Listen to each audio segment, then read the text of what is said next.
The promise that changed everything. I promise to pay you back when I grow up. The Target store fell into dead silence after those words left the little girl's mouth. Even the self-checkout machines seemed to pause their beeping.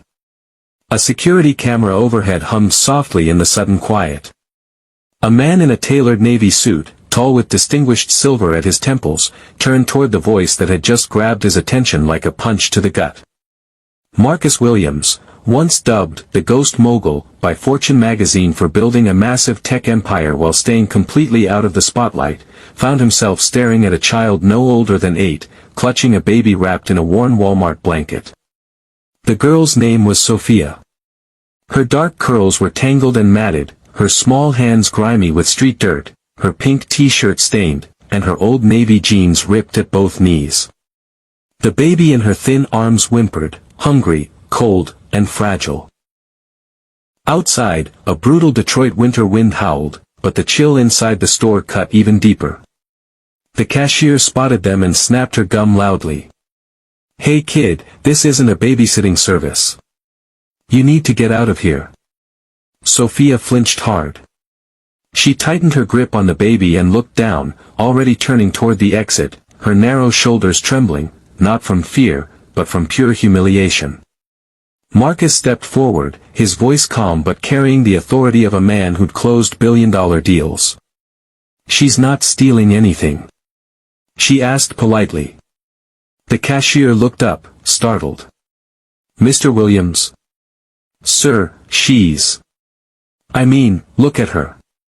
She clearly doesn't belong." "I'll be the judge of that," Marcus said, his tone final. Other customers had started to notice. A woman by the pharmacy whispered, "That's the girl who sleeps under the I-75 overpass." A man near the Gatorade cooler added quietly, "I heard her dad's doing time in Jackson State Prison, and her mom's got serious mental issues." Poor little thing. Marcus crouched down beside Sophia, who stood frozen by the baby formula aisle like a deer caught in headlights. "What's your name, sweetheart?" he asked gently. "Sophia," she said without looking up. "This is my baby brother." "And what's his name?" "Isaiah. He just turned 1. Marcus softened his voice even more. "You walked here in this cold weather?" Sophia nodded slowly. "We ran out of formula yesterday. Isaiah keeps crying and crying. I waited until Mum fell asleep before sneaking out. She screams sometimes when she's upset, and I didn't want her following me." Marcus glanced at the cashier, who now stood awkwardly behind the register, pretending to organize candy bars. "Are you warm enough?" he asked Sophia.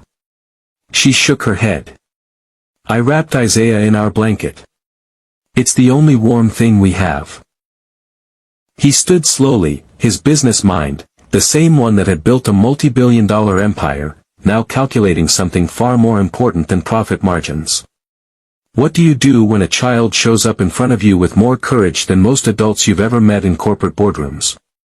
"We're buying way more than just formula," he said firmly. "Stay close to me." Marcus grabbed a shopping cart and started loading it methodically. Similac baby formula. Whole milk. Wonder bread. Pampers diapers. Baby wipes.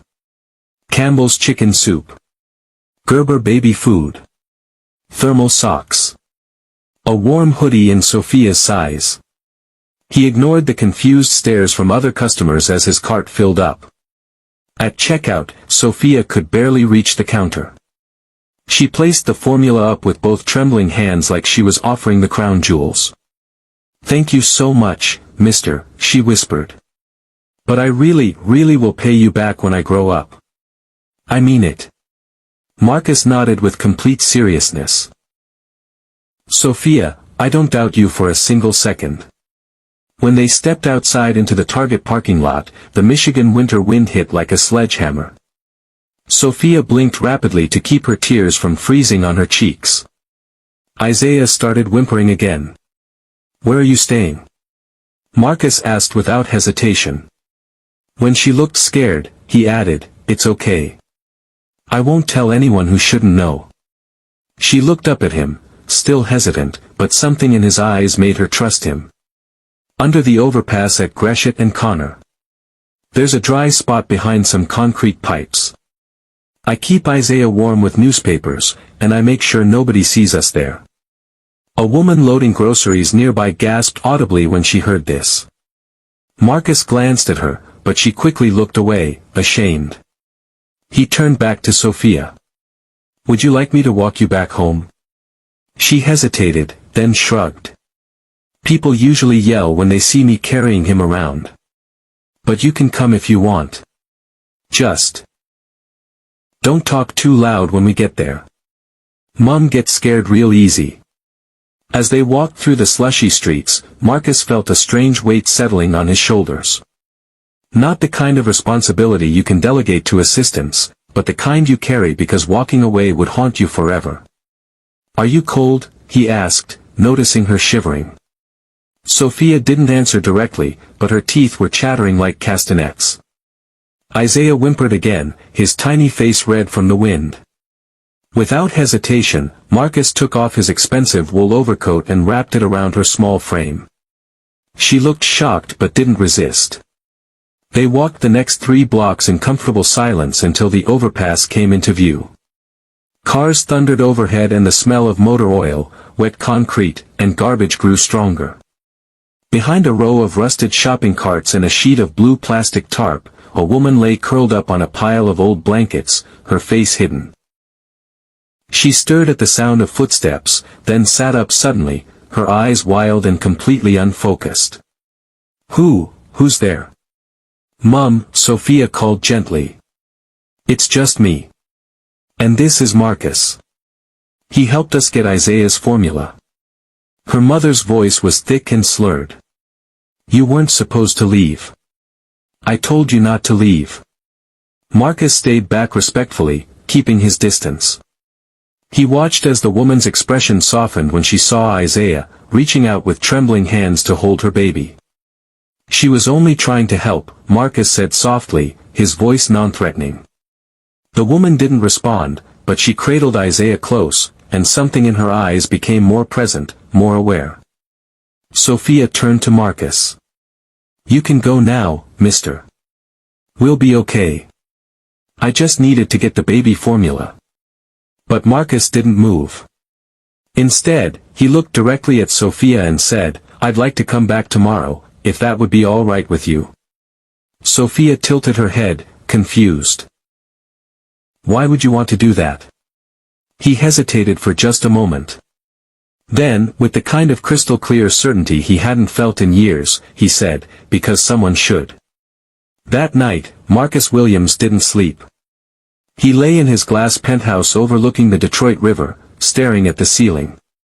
Somewhere beneath the roar of I-75, a little girl was probably humming softly to her baby brother, both of them wrapped in a billionaire's wool coat. And for the first time in his life, Marcus realized that perhaps the richest thing he could ever become, was truly needed.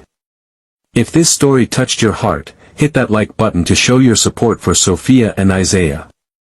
Drop a comment and tell us where you're watching from. Someone in your city might be watching right alongside you. *.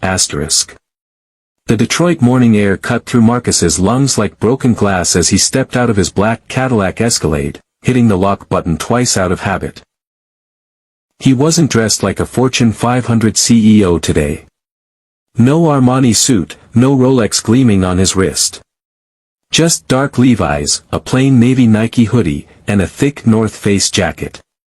The kind of guy who could blend into any crowd at a Lions tailgate or a Coney Island diner. But those eyes, sharp, calculating, relentless, were the same ones that had once stared down Wall Street sharks in hostile takeover battles.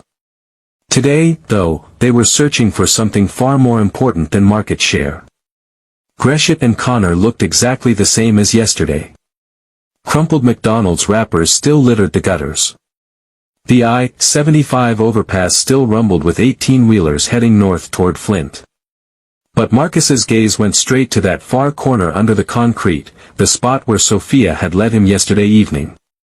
His heart hammered against his ribs with an anxiety he hadn't felt since his first IPO. He was scared, not for his safety, but terrified of what he might find. Or worse, what he might not find. Then he spotted it, the familiar blue plastic tarp, the rusted shopping cart stuffed with broken dolls and bundled rags. And there, curled up on a flattened Amazon delivery box, was Sophia with baby Isaiah pressed against her chest like he was her whole world. Her eyes were closed, but the moment his Cole Haan shoes scraped against loose concrete, she stirred instantly. She sat up fast, alert like a street cat, then her face relaxed when she recognized him. "You came back," she said, her voice rough from the cold Detroit air. "I told you I would," Marcus replied simply. Sophia adjusted Isaiah in her arms, his tiny fist still clutching a corner of Marcus's expensive wool coat from yesterday. "He didn't cry hardly at all last night," she whispered. That formula really helped. Marcus pulled a stainless steel thermos from his messenger bag and handed it over. "Hot chocolate. Real cocoa, not the powdered stuff. Not too sweet." Her brown eyes went wide like he'd just handed her a winning lottery ticket. She twisted off the cap carefully, took one slow sip, then closed her eyes and sighed like a woman finding sanctuary after years of war. "Tastes like Christmas morning," she whispered. Marcus smiled genuinely for the first time in months. "That was exactly what I was going for." A sudden rustling behind the plastic sheeting made every muscle in Marcus's body tense up. A woman emerged slowly, Sophia's mother, one hand steadying herself against the graffiti-covered wall, the other shielding bloodshot eyes from the weak Michigan sun. Her auburn hair was matted and tangled, her face gaunt, her expression cycling between paranoid suspicion and foggy recognition. "You again," she said, her voice hoarse like she'd been screaming. "I brought breakfast for everyone," Marcus said calmly, keeping his tone non-threatening. The woman, Sarah, studied him with the intensity of someone who'd learned not to trust promises. "You work for the city? Child Protective Services?" "No ma'am. Just me." Her eyes narrowed as she spotted the brown paper bag in his hand. "What's in there?" "Egg McMuffins from McDonald's. And 2 thermal blankets from RI." Sarah let out a bitter laugh. "Rich people always think blankets solve everything." "They don't," Marcus agreed without missing a beat. "But they sure don't hurt." He set the bag down near the wall and took 3 deliberate steps backward, giving her space to decide. Sarah reached in cautiously, pulled out one of the breakfast sandwiches, sniffed it like it might be poisoned, then handed it to Sophia before biting into another one herself. "You need to stop coming around here," Sarah said between bites, but there was less venom in it than before. "People like you don't belong in neighborhoods like this." "Neither do you," Marcus answered without hesitation. Sarah froze mid-chew, her gaze locking onto his. Tired, razor-sharp, and aching with the kind of pain that refused anyone's pity. "You don't know jack shit about where I belong, mister." "You're absolutely right," Marcus said quietly. "But I'd like to learn." Sarah shook her head, almost laughing. "Why? You feeling guilty about something?" Marcus glanced at Sophia, then baby Isaiah, then back at Sarah. "Because your daughter trusted me yesterday. And when I drove away last night, I realized I hated how that felt." "Aha." Sarah's voice dripped with cynicism. "Let me guess how this goes. You'll play Santa Claus for maybe a week. Drop off some Happy Meals, maybe buy us winter coats, say some nice words that make you feel better about yourself. Then you'll disappear back to whatever gated community you crawled out of. They always disappear." "I'm not, they," Marcus said firmly. "Sure you are. Expensive SUV, designer shoes that cost more than most people make in a month, eyes that look right through regular folks like we're invisible." Before Marcus could respond, Sophia spoke up, her young voice cutting through the tension like a knife. "Mum, he's different. He talked to me yesterday like I was a real person, not like those church people who throw day-old donuts at us from their van windows." The silence that followed was deafening. Even the traffic overhead seemed to quiet down. Finally, Sarah slumped back against the concrete wall, pulling her threadbare lion's blanket tighter around her shoulders. "You got kids of your own?" she asked, her voice softer now. "No," Marcus said honestly. "My wife died in a car accident 10 years ago. We never had children." "You lonely?" He nodded once. "More often than I care to admit." The silence stretched between them, not empty, but heavy with unspoken understanding. "No," Marcus said quietly.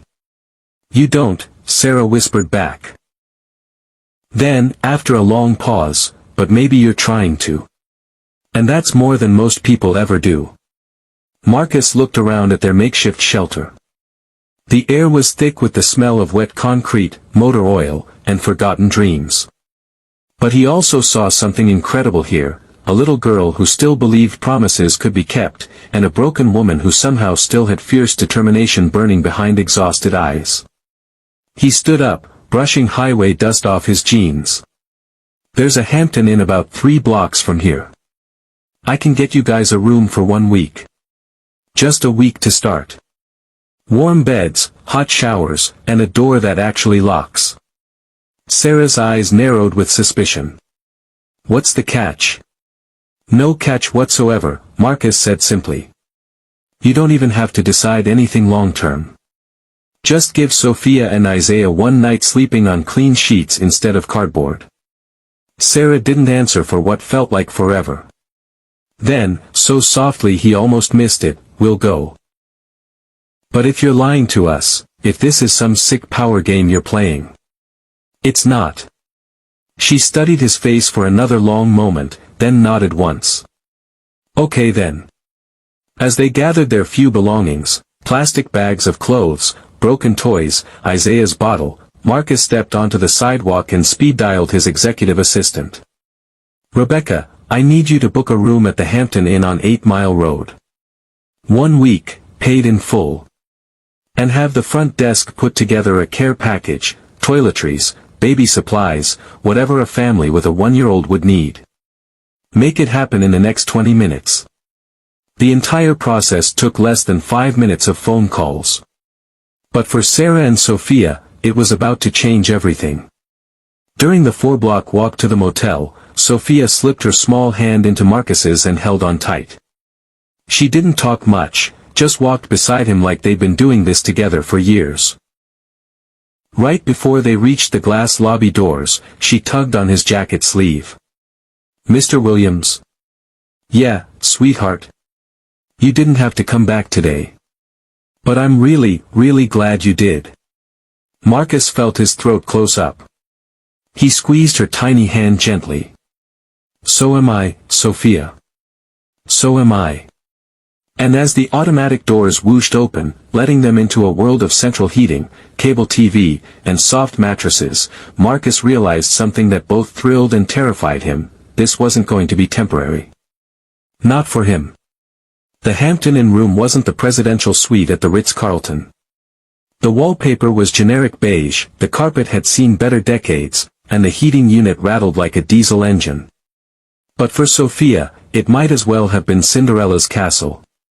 She stood in the center of the room, cradling Isaiah in her arms, eyes wide as dinner plates, turning slowly in a complete circle like she was afraid the whole place would disappear if she blinked too hard.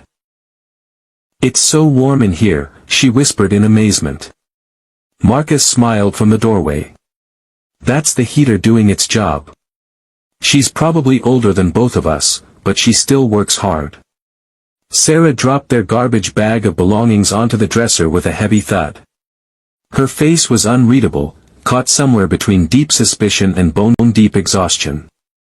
She'd barely spoken during the walk over, and now that they were actually inside, she looked completely out of place, like a wild animal wondering if the trap was about to spring shut.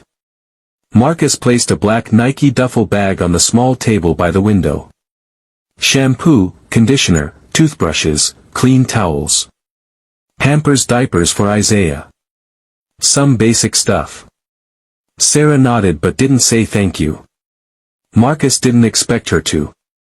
Real gratitude couldn't be forced, not when trust was still such a fragile, breakable thing between strangers. Sophia placed Isaiah carefully in the center of the king-size bed, tucking the hotel comforter around his tiny body like she'd been taking care of babies her whole life. He made soft, contented sounds and closed his eyes, the steady warmth already working its magic. Marcus leaned against the wall, crossing his arms. "I'll swing by tomorrow to check on you guys. You've got complete privacy here. I told the front desk not to ask any questions, and they won't." Sarah finally broke her silence. "You make a habit of this kind of thing?" "No," Marcus said honestly. "This is completely new territory for me." She studied his face intently.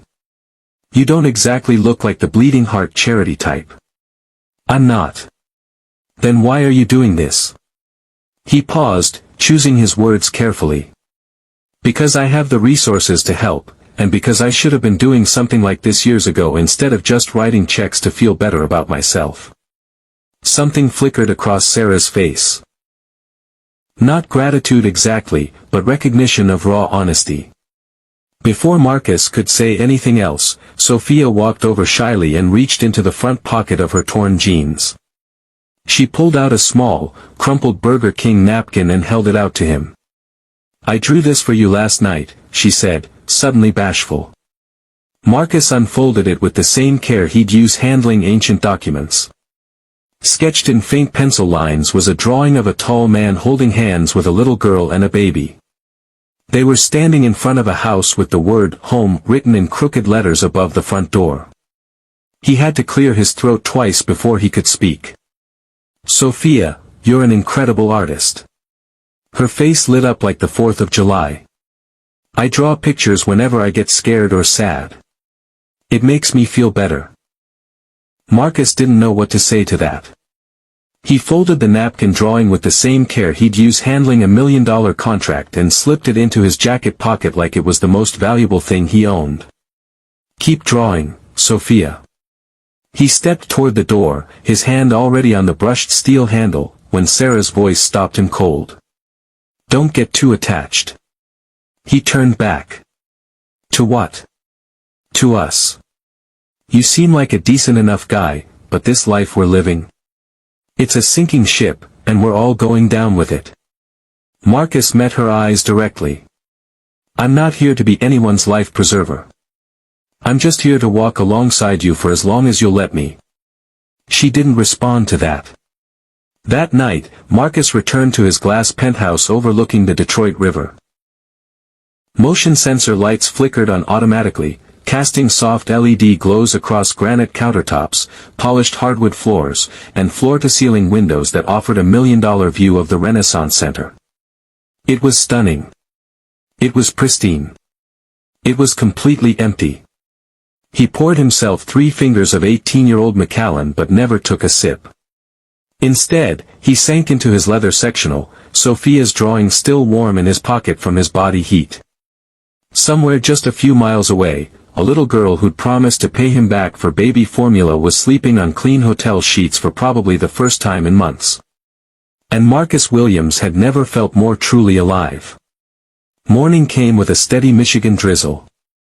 By 8 a.m., Marcus was already pulling into the Hampton Inn parking lot, a bag of fresh Krispy Kreme donuts in one hand and a brand new Columbia winter jacket for Sophia in the other. But when he reached room 109, the door was standing wide open. The king bed was made with hospital corner precision. The toiletries sat untouched on the bathroom counter. The towels were folded and stacked like they'd never been used. They were gone. His stomach dropped like he'd just lost $100 million in the stock market. He stepped inside, checking the bathroom, the closet, even under the beds. Nothing. Not a trace they'd ever been there. He walked quickly to the front desk, where a bored-looking college kid was scrolling through TikTok. The family in room 109, where did they go? The clerk barely looked up. Lady came down around sunrise, said they couldn't stay after all. Left the keycard on the counter and walked out. Did she say why? Where they were headed? The kid shrugged. Didn't ask, man. Not my business. Marcus stepped back into the cold drizzle, his pulse hammering. He scanned the parking lot, the street, the McDonald's across 8 Mile Road. Nothing. They'd vanished like they'd never existed. Sophia hadn't wanted to leave. When Sarah shook her awake in the pre-dawn darkness, whispering urgently, Sophia had protested in her sleepy voice. "But Mum, it's so warm in here. And Mr. Williams said he'd come back today." "That's exactly why we can't stay," Sarah hissed, stuffing their few belongings back into garbage bags. "Nothing good ever comes from people with too much money to throw around. They always want something back eventually." Sophia obeyed. She'd learned long ago not to argue when Mum got that look in her eyes. They slipped out through the emergency stairwell, back into the cold Detroit morning, back toward uncertainty. Marcus spent the rest of that day driving through every neighborhood within 10 miles of the Hampton Inn. He stopped at homeless shelters, soup kitchens, even Hart Plaza downtown where he'd once handed out Thanksgiving meals during a corporate charity event. No one had seen them. That evening, he returned to the I-75 underpass. The concrete corner where they'd been living was swept clean by the rain, no cardboard, no blankets, no trace that a family had ever called this place home.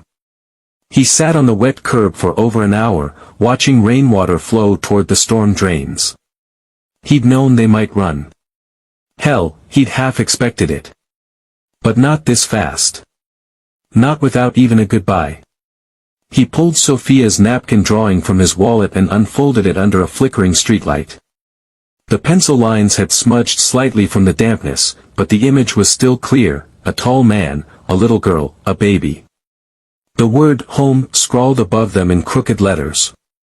He wasn't sure how long he sat there, long enough for the rain to soak through his Timberlands, long enough for his expensive jeans to get completely soaked. When he finally stood up, he whispered to the empty street. "Wherever you are, Sophia. I'm not giving up." Then he walked back to his Escalade, clutching the drawing like a promise he intended to keep. The next morning, Marcus didn't go to his downtown office. His assistant Rebecca called twice, once about a delayed merger meeting, once about some contract paperwork that needed his signature. Both calls went straight to voicemail. He wasn't thinking about quarterly earnings or shareholder meetings. He was thinking about a little girl who'd promised to pay him back for baby formula, a girl with a 1-year-old brother and a mother who ran from kindness like it was toxic. Sophia's drawing now lived permanently in his wallet, carefully folded between his black card and a Starbucks rewards card he'd never bothered using. Every time he opened it, their faces were burned into his memory: Sophia, Isaiah, Sarah. Marcus drove through Detroit like a man possessed. He returned to the I-75 underpass first, scanning every shadow and corner for signs they'd come back. The rain had washed everything clean: no food wrappers, no baby bottles, not even footprints. By noon, he'd visited 4 different shelters. At the Cass Community Social Services building on 3rd Avenue, a brick building with a faded mural of smiling children, he finally caught a break. "Yeah, I remember them," said a tired-looking woman at the intake desk. "Little girl carrying a baby, maybe yesterday morning. Big brown eyes, dirty winter coat." Marcus leaned forward, his heart racing. Was there a woman with them? Early 30s, dark hair, seemed nervous. The intake worker nodded slowly. "Oh yeah, she was jumpy as hell. Kept looking over her shoulder like someone was following them. Said something about not trusting government people, grabbed some diapers and formula, then left real quick." "Did they mention where they were headed?" Marcus pressed, leaning across the intake desk. "No, sorry," the woman replied, "but I heard the little girl, Sophia, I think, asking about food banks near the Corktown area." Corktown. It wasn't much to go on, but it was a direction. Marcus thanked her and stepped back into the Detroit afternoon. By 3 p.m., he was cruising through the historic neighborhood, checking every alley, bus stop, and corner store. He ducked into a family-owned market on Michigan Avenue and bought a pack of Trident gum just to have an excuse to ask the elderly cashier if he'd seen a young girl carrying a baby. No luck. He was heading for the exit when something on the community bulletin board caught his eye. Tucked between ads for apartment rentals and handyman services was a small, handwritten note. Found, child's winter jacket. Pink with unicorns. Size 6X. Found near Roosevelt Park on Trumbull. If yours, please call, ****. He snapped a photo of the phone number and dialed immediately. Hello. A woman's voice answered on the third ring. Hi, I'm calling about the jacket you found, the one posted at Martinez Market. I think it might belong to a little girl I'm trying to help. There was a pause. You know this child? Her name's Sophia. She's about 8 years old, has a baby brother named Isaiah. Their mom is Sarah. The woman's voice softened instantly. Oh honey, yes, I saw them 3 nights ago. They were sitting outside the spin cycle laundromat next to that new taco truck. Poor little thing dropped her jacket when they got up to leave. Marcus's heart rate spiked. Do you have any idea which direction they went? I think they were walking toward Belle Isle. That's the last I saw of them. Thank you so much. Did they look okay? I pray to God they are, sweetheart. Marcus drove straight to Belle Isle State Park as the sun painted the Detroit River in shades of gold and orange. The island park was nearly empty, just a few joggers and an elderly man feeding ducks by the water. He parked near the aquarium and started walking the perimeter, scanning every bench and pavilion. Then he heard it. Not crying or shouting, but singing, a soft, barely audible lullaby drifting across the evening air. He followed the sound toward the far end of the island, near the old lighthouse. Behind a cluster of oak trees, he spotted a small figure hunched on the ground, rocking gently back and forth. Sophia, he called out softly. She went rigid, then slowly turned around. Isaiah was nestled in her lap, blinking up at the fading daylight. Mr. Williams, she breathed, disbelief written across her thin face. You really found us. She looked smaller than before, more fragile. Her lips were chapped from the cold, but she still managed that brave little smile that had haunted his dreams. I told Mum you'd keep looking for us, she said quietly, but she got scared. She said rich people don't help without expecting something back. Marcus crouched down beside them, his designer shoes sinking into the damp grass. Where is your mom, sweetheart? Sophia shook her head. She went to find medicine for Isaiah at the free clinic on Jefferson Avenue. Told me to wait right here. That was this morning. How long have you been by yourself? She shrugged, that heartbreaking gesture that said too much. Since the sun came up. Marcus looked around. The temperature was dropping fast, and storm clouds were building over the river. Come on, he said firmly. You're not spending another night outside. But what if Mom comes back and can't find us? We'll leave her a note with my phone number. But right now, you and Isaiah need food, warmth, and safety. That's what any good mother would want. Sophia looked down at her baby brother, whose lips had a slight blue tinge from the cold. Finally, she nodded. Okay, Mr. Williams. He lifted Isaiah carefully, surprised by how light the baby felt in his arms. Sophia walked beside him in silence, her small hand gripping the edge of his jacket like a lifeline. This time, he didn't take them to a hotel. He took them home. The penthouse.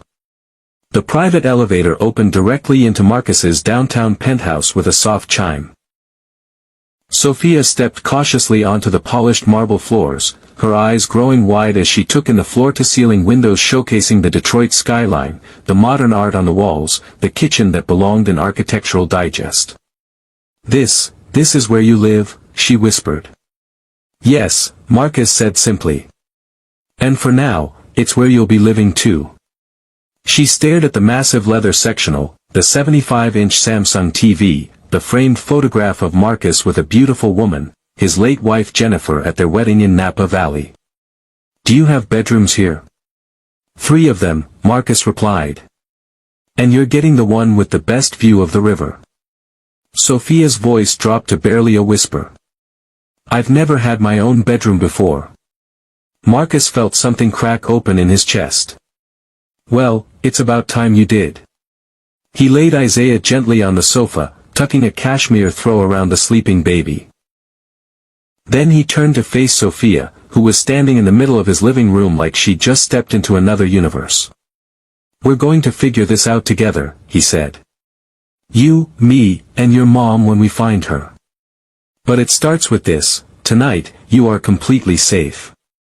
For the first time since he'd known her, Sophia let herself cry, not the panicked sobs of desperation, but quiet tears of relief and gratitude. Outside the windows, Detroit came alive with headlights and neon signs. But inside the penthouse, a door had finally opened wide enough to let hope walk through. Marcus didn't sleep that night. He sat in his leather recliner by the window, watching the city pulse with life 40 stories below. The penthouse hummed quietly with central air and the soft sounds of two children finally sleeping in warmth and safety. But Sarah was still out there somewhere in the cold Detroit night. And Marcus knew this was just the beginning of their story. Marcus couldn't stop thinking about Sarah's face, guarded, fierce, carrying the weight of too many broken promises. He was certain she'd planned to return to Belle Isle that afternoon, but night had fallen hours ago. The sun had long since disappeared behind the Renaissance Center skyline. The police incident reports on his MacBook offered nothing useful. No arrests matching her description. No hospital admissions. No emergency room visits. Just deafening silence. At 3 a.m., desperation drove him to call an old friend, Detective Ray Martinez, recently retired from Detroit PD, who now ran a private investigation company out of Dearborn. Ray, it's Marcus Williams. A groggy voice answered. Marcus? You calling me at 3 in the morning means either someone's dead or someone's about to be. Not yet. But I'm terrified someone might be if I don't find them soon. Ray's tone sharpened immediately. Talk to me. I need you to locate a woman. Name's Sarah, early 30s, thin build, shoulder-length brown hair. She's struggling with mental health issues and was looking for medication for her 1-year-old son. She's been living on the streets. A pause. And this woman matters to you because she matters to an 8-year-old girl who's sleeping in my guest bedroom right now. Ray let out a low whistle. Damn, Marcus. All right, I'll have my team start canvassing at sunrise. Thank you. Whatever it costs. Don't worry about money. I'll call you the minute we have something. When Marcus finally dozed off, it was almost dawn. He woke to the smell of toasted Wonder Bread and the gentle clink of dishes. Following the sounds to his granite kitchen, he found Sophia standing on a step stool, carefully monitoring the toaster like she was conducting a symphony. She turned when she heard his footsteps. Good morning, Mr. Williams. Morning, sweetheart, he said, rubbing his eyes. You didn't need to make breakfast. She shrugged, that same gesture that broke his heart every time. Mom always says if somebody gives you a roof over your head, you better give them every reason not to regret it. Marcus smiled, genuinely smiled, for the first time in days. Well then, this toast is definitely a good reason. They sat together at the kitchen island, Marcus with his black coffee, Sophia with fresh orange juice, baby Isaiah cooing happily in the high-end bouncer seat Marcus had ordered on Amazon Prime at 4 a.m. and had delivered before sunrise. He kept the conversation light, asking about her favorite Disney princess, whether she liked dogs or cats better, if she'd ever been to a Tigers game at Comerica Park.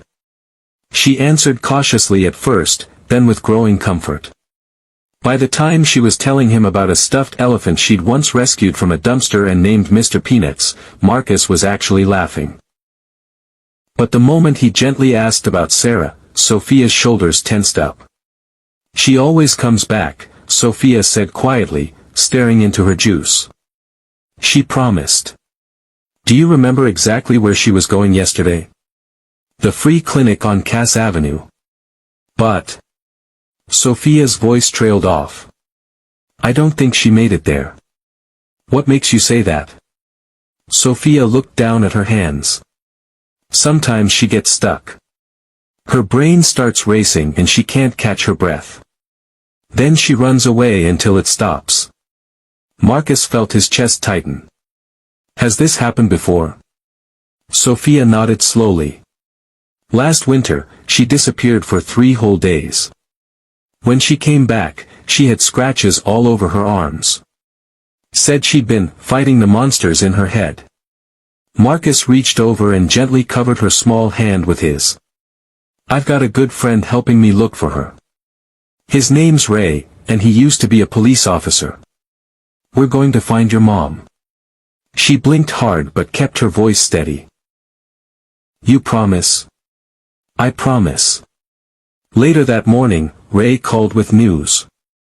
Marcus, we might have something. A woman matching Sarah's description was spotted around midnight near the abandoned Rite Aid on Woodward Avenue. She was barefoot, seemed disoriented, asking people if they had children's Tylenol. Marcus started pacing his living room. Did anyone help her? A 7-Eleven clerk got worried and called for a wellness check. But by the time EMTs arrived, she'd vanished. Where would she go next?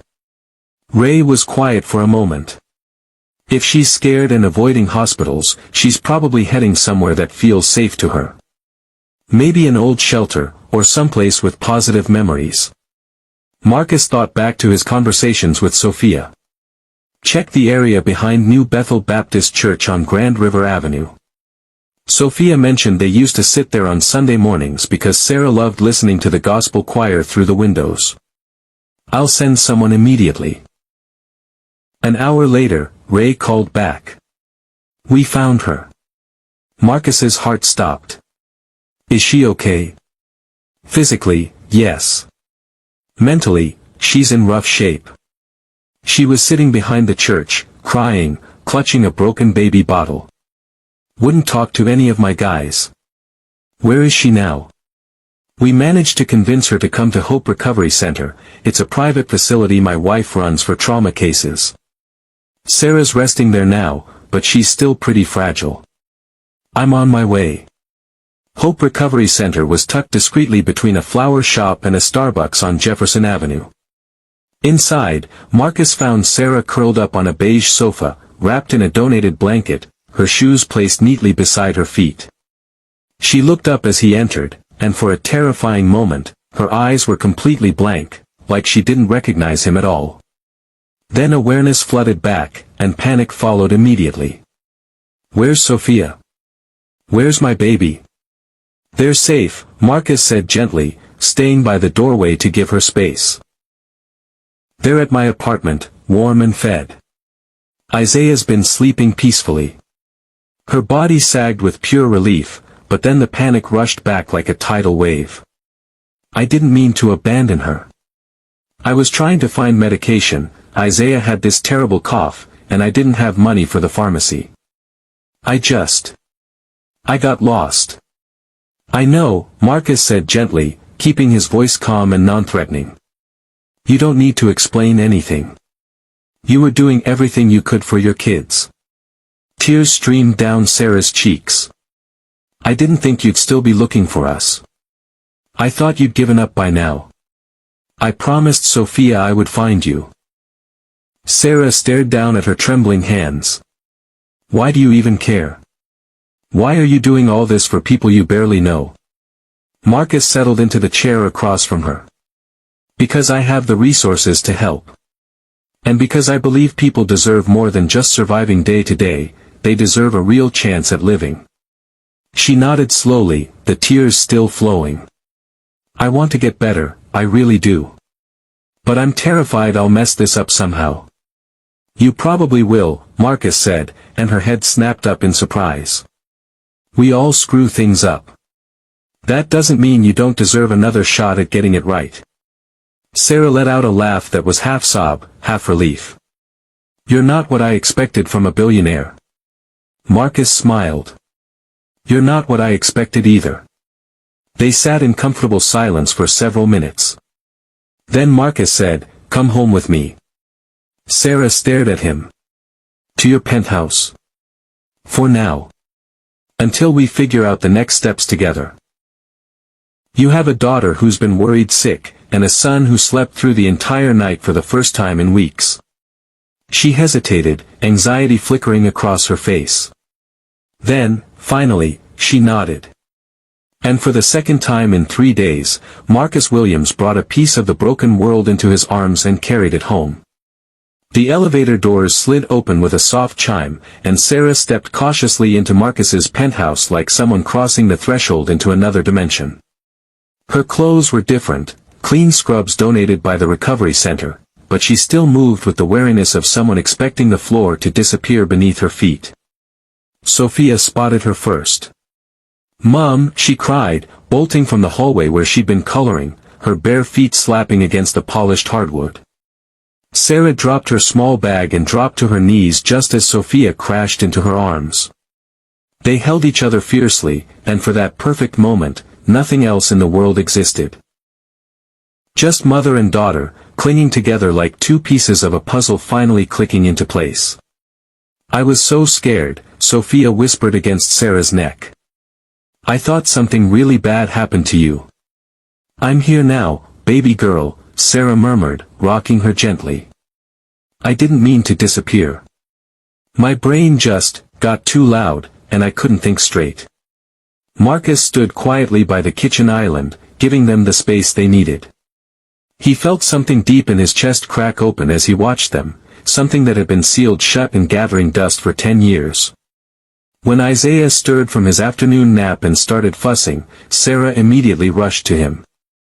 She scooped him up and held him tight against her chest, like he was her anchor to reality. "I forgot how much heavier he's gotten," she said with a bittersweet smile. "That means he's been eating well," Marcus said. 3 meals a day, plus snacks when Sophia convinces me he needs them." Sophia grinned proudly. "I told Mr. Williams that Isaiah loves mashed bananas and Cheerios. We even got him a proper high chair from Bye Bye Baby," Marcus added. Sarah looked around the penthouse with fresh eyes, the gleaming granite surfaces, the soft ambient lighting, the floor-to-ceiling windows showcasing the Detroit River. She was still on edge, but having her children in her arms seemed to ground her. Marcus gestured toward the dining table, where he'd set out lunch, grilled cheese sandwiches, Campbell's tomato soup, and sliced Honeycrisp apples, the kind of comfort food he hadn't attempted since his college days. He'd burned the first batch of sandwiches and oversalted the soup, but round 2 had turned out decent. "It's nothing fancy," he said, "but it's warm." Sophia's eyes lit up like Christmas morning. "We never get to sit at a real dining table anymore." "Not since we lost Grandma Rose's house," Sarah said quietly, helping Sophia into her chair and settling Isaiah in his high chair. Marcus poured 3 glasses of ice water and joined them. They ate mostly in silence, the good kind of quiet that feels like healing instead of emptiness. Halfway through the meal, Sarah looked up. "This isn't going to be permanent, right?" Marcus nodded. "Just until you're ready for the next step. I want you to have control over your own life." "Good. Because I need to earn my way. I don't want to be anyone's charity project." "I completely understand. I've already started researching transitional housing programs, safe places with real support services and job training programs." Sarah nodded slowly. "That would mean everything." After lunch, Sophia convinced Marcus to help her build an epic blanket fort in the living room. They spent nearly an hour engineering it using sofa cushions, throw pillows, and several of Marcus's expensive Ralph Lauren sheets, which he donated to the cause without a second thought. Inside their makeshift fortress, Sophia curled up next to Isaiah, who was now wide awake and kicking his feet happily at the soft lighting filtering through the blankets. Sarah watched from the leather armchair, the first genuine smile Marcus had seen crossing her face. He brought her a steaming mug of chamomile tea and settled across from her in the matching chair. "I'd forgotten how peaceful a real home can feel," she said softly. Marcus nodded. "Peace is underrated. She sipped the tea, then studied his face. "You've lost someone important." He didn't try to deflect. "My wife Jennifer. 10 years ago. Ovarian cancer." Sarah's expression softened with genuine empathy. "I'm so sorry. I kept this place exactly the way it was when she died. Same furniture, same books on the shelves, even her coffee mug still in the cabinet. I never really figured out how to move forward." "Why not?" Marcus stared into his tea. "I think I convinced myself that if I kept everything frozen in time, she wouldn't really be gone." Sarah nodded slowly. "That kind of silence. I know it too. You missed their voice. Their laugh. The way the whole room felt different when they walked into it." They sat quietly for several minutes, sipping tea and listening to Sophia's gentle chatter with her baby brother. "You could have walked away after buying Sophia that formula," Sarah said, studying his face. "You could have felt good about yourself and gone back to your life. But you didn't." "Why?" Marcus thought for a long moment before answering. "Because everyone keeps telling me that money fixes everything. And it doesn't. But showing up, listening, sharing a meal or a moment, that still matters. And maybe I needed that reminder as much as you needed the help." Sarah blinked rapidly, then looked away toward the Detroit River sparkling beyond the windows. "I don't know how to do this," she whispered. "Letting people in. Trusting anyone. You don't have to figure it all out at once," Marcus said gently. "Just start where you are." That night after dinner, Sophia drew again, this time at the glass coffee table, using a brand new set of Crayola-colored pencils Marcus had ordered from Amazon earlier that day. She drew a house with 4 stick figures, a tall man, a woman, a little girl, and a baby. Above them, she wrote one word in big block letters: family. She handed the drawing to Marcus before bedtime. "This one's even better than my first one." He held it carefully, like it might dissolve if he breathed too hard. "It's perfect, Sophia." Sarah tucked Isaiah into the portable crib in the guest bedroom, then stood in the hallway watching Sophia brush her teeth at the bathroom mirror with a brand new Frozen-themed toothbrush. "She's different already," Sarah said quietly to Marcus. "She feels safe," he replied. Sarah glanced at him. "I want to be the kind of mother she deserves. Not just someone barely surviving day to day. You're already so much more than that." They stood there for another moment, listening to Sophia humming, "Let It Go," while she finished brushing. Then Sarah whispered, "I still don't know if I can trust this." "Trust you? I don't expect you to," Marcus said honestly. "But I'll keep showing up anyway." She nodded, then disappeared into the guest room. Marcus was left alone in the living room again, but it didn't feel empty anymore. There were goldfish cracker crumbs on the table, a purple crayon under the couch, and the echo of genuine laughter still floating down the hallway. For the first time in 10 years, Marcus Williams's home felt like it was breathing, alive. And he realized this wasn't just about helping them find a home. Maybe it was about him finding one too. The morning sun streamed through the floor-to-ceiling windows in golden sheets, casting warm light across the penthouse. Marcus woke not to silence, but to the smell of scrambled eggs and the soft sound of someone humming a gospel song. It took him a moment to realize it wasn't a dream. He walked into the kitchen barefoot, running his fingers through his hair.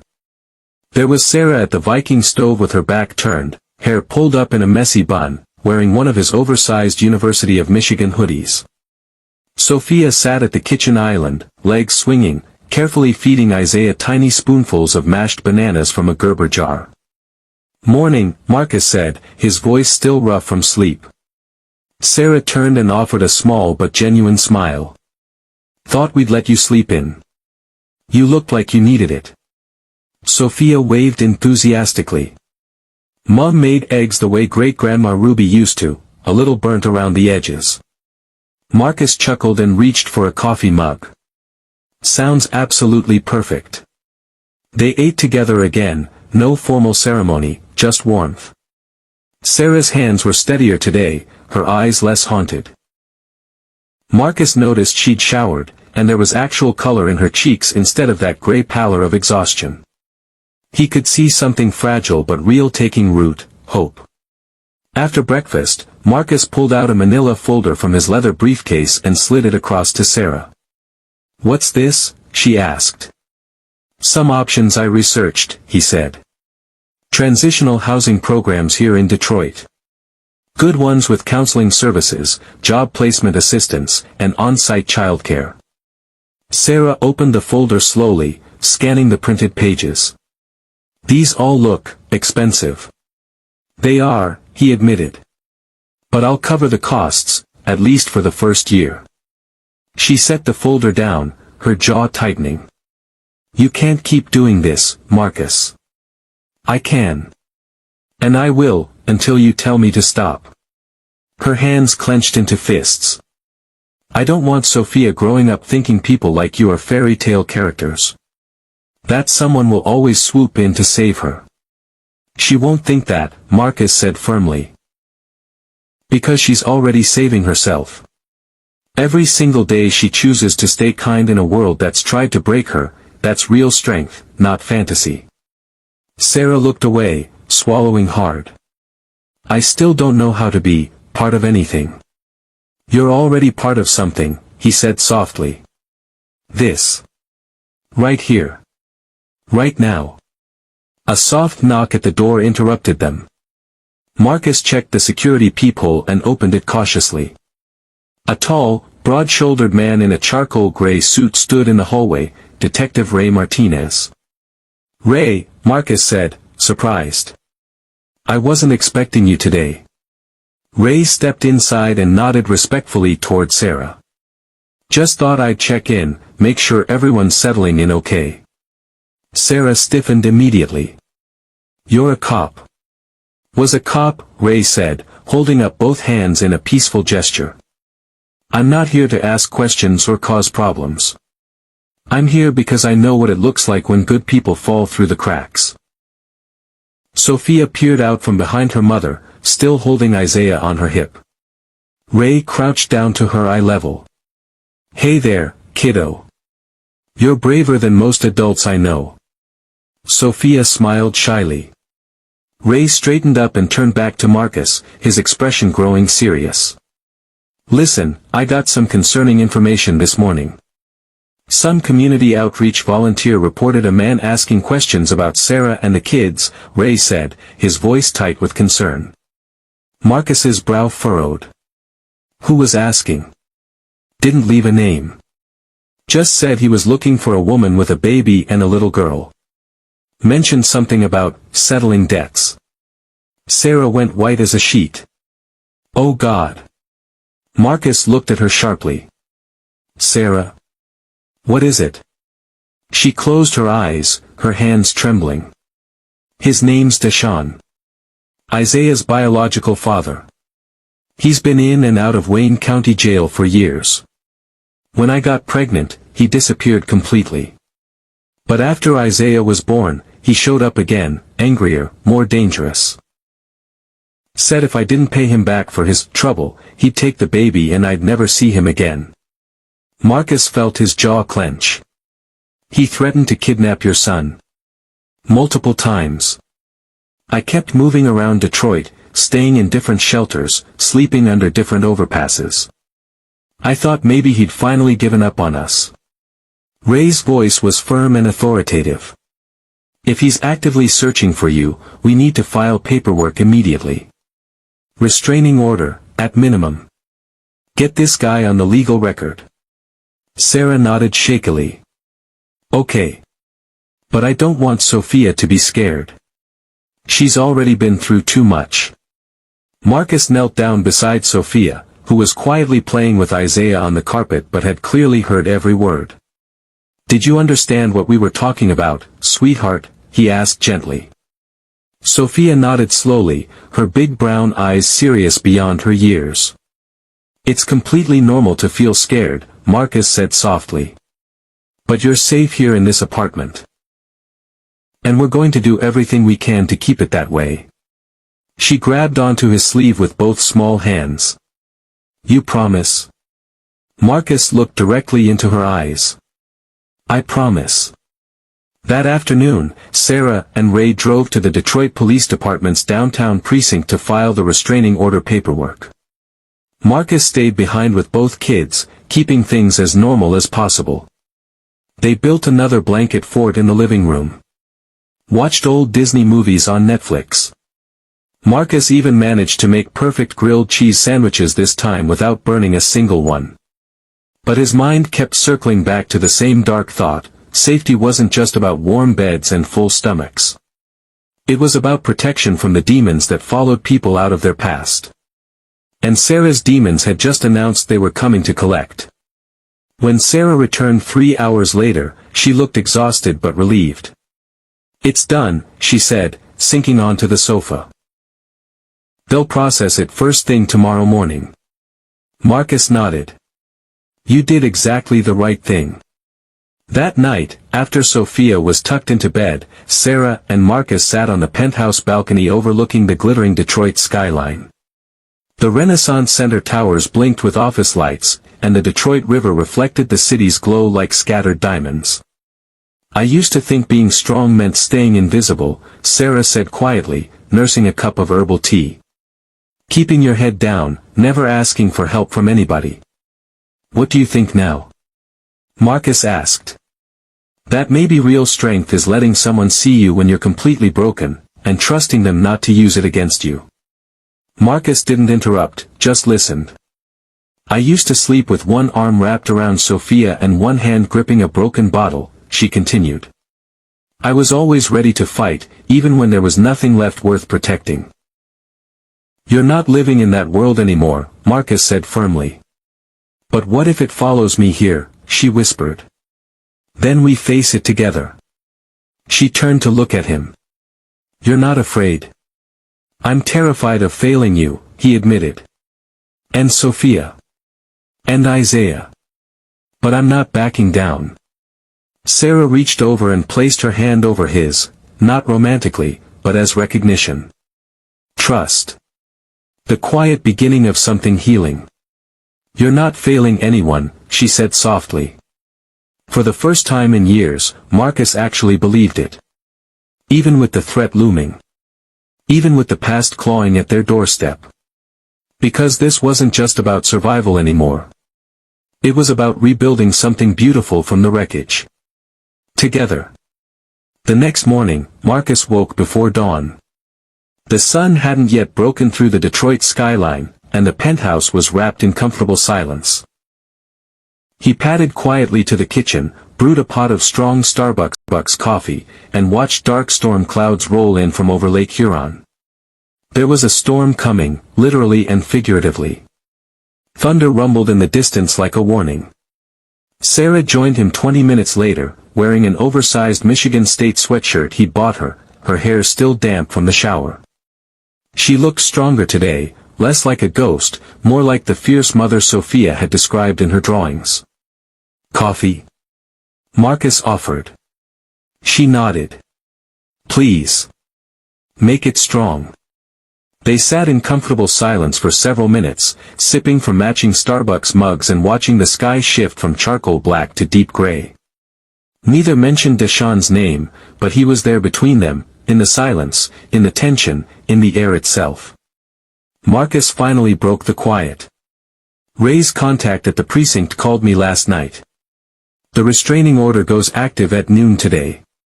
That's something, at least, Sarah said. But it doesn't actually stop someone like Deshawn from showing up anyway, Marcus acknowledged. No, Sarah agreed. But it gives us legal ground to stand on if he does. She stared into her coffee. He's not like most men, Marcus.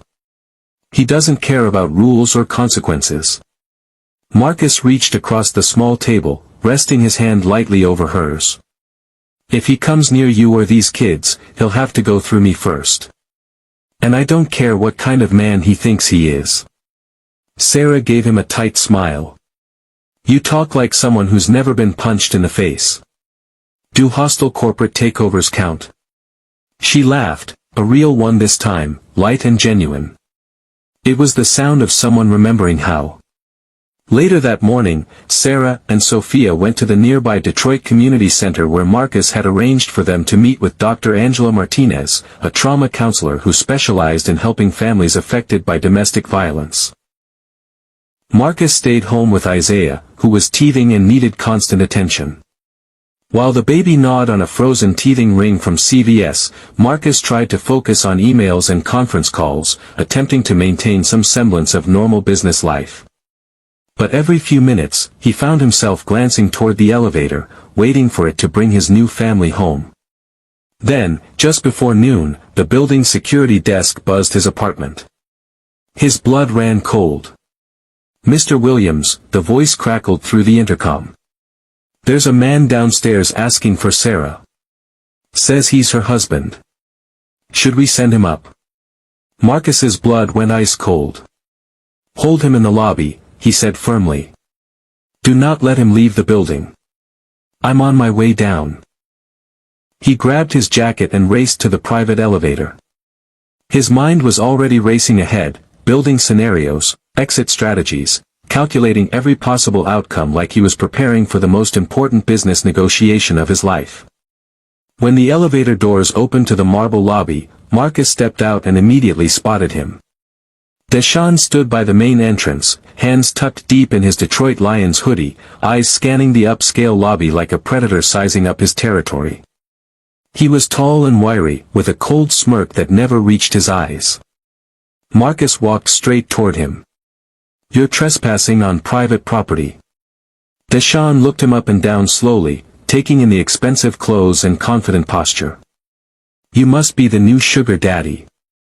"I'm the man who's going to make sure you don't get anywhere near Sarah or those children," Marcus said evenly. Deshaun snorted. "I just want to talk to my baby mother. That's all." "You lost that right the day you threatened to kidnap your own son." Marcus noticed two security guards moving closer, sensing the escalating tension. "Look, I'm not here to start trouble," Deshaun said, raising his hands in mock surrender.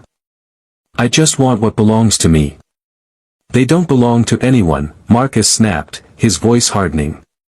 "They're not property, and if you take one step toward that elevator, I'll make sure you leave here in handcuffs." Deshaun's eyes narrowed dangerously. "You think your money makes you bulletproof, rich boy?" "No," Marcus said with deadly calm, "but it makes me very hard to ignore.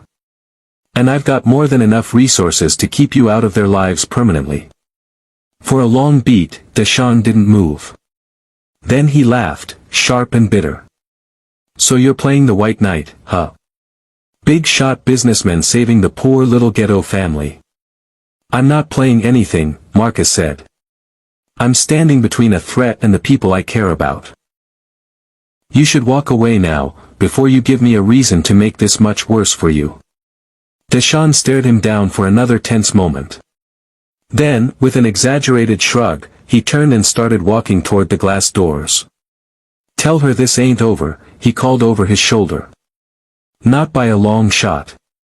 Marcus watched him disappear down the sidewalk before turning to the head security guard. "I want a complete incident report filed. Archive all camera footage from the last hour. If he shows up here again, call Detroit PD immediately, don't even bother calling me first." Back in the penthouse, Marcus barely had time to collect himself before the elevator chimed again. Sarah and Sophia stepped out, their cheeks flushed from the cold Michigan air. Sophia was carrying a paper butterfly she'd made at the community center. Sarah took one look at Marcus's face and stopped short. "What happened?" "He came," Marcus said quietly. "Downstairs. Said he wanted to talk to you." Sarah went white as a ghost. "Did Sophia see him?" "She never knew he was here." "You're both safe." "He's gone now." Sarah collapsed onto the leather sofa, her hands visibly shaking. "He always does this. Disappears for months or years, then shows up like some kind of nightmare that won't end." "He's not getting near you again," Marcus said firmly. "Not while I'm here." She looked at him with a mixture of deep gratitude and crushing guilt. You didn't sign up for this kind of drama. I didn't have to sign up for anything, he replied. I chose this. I chose you. All of you. Sophia climbed into her mother's lap, proudly showing off her butterfly craft. Look, Mom. Ms. Martinez said butterflies mean new beginnings. Sarah stroked her daughter's hair gently. It's absolutely beautiful, sweetheart. Marcus watched them, feeling his chest tighten with emotion. He'd survived hostile corporate takeovers, billion-dollar mergers, and economic recessions. But nothing in his entire career had ever mattered as much as this, keeping this fragile family from being torn apart. Outside the floor-to-ceiling windows, the storm clouds finally broke open and rain began falling in steady sheets across Detroit. Inside, Marcus pulled Sophia's drawing from his wallet, the one with the stick figures under the word family, and placed it carefully on the kitchen counter where they could all see it. Because in the face of threats, fear, and storms from the past, the most powerful thing they could do was keep building their future together. The rain continued throughout the night, drumming steadily against the penthouse windows. Inside, the atmosphere felt fragile, like everyone was holding their breath. Marcus made spaghetti and meatballs for dinner, and Sophia insisted on helping, tossing pasta with more enthusiasm than technique. Her laughter, bright and innocent, was the only thing that seemed untouched by the storm that had crashed back into their lives. Sarah barely touched her food. She sat at the dining table with her fork in hand, but her eyes were distant, like part of her was there and part of her was somewhere else entirely. Marcus noticed how she flinched at unexpected sounds, the dishwasher starting, Isaiah dropping his spoon, and how her fingers stayed curled around the edge of her plate, as if she was bracing for impact. After Sophia and Isaiah were both asleep, Marcus found Sarah standing at the main window, arms folded tightly across her chest, staring out at the city lights below. She didn't turn when he approached. I can't breathe when I think about him, she said softly. I keep imagining him grabbing Sophia, or hurting Isaiah, or coming after you because of me.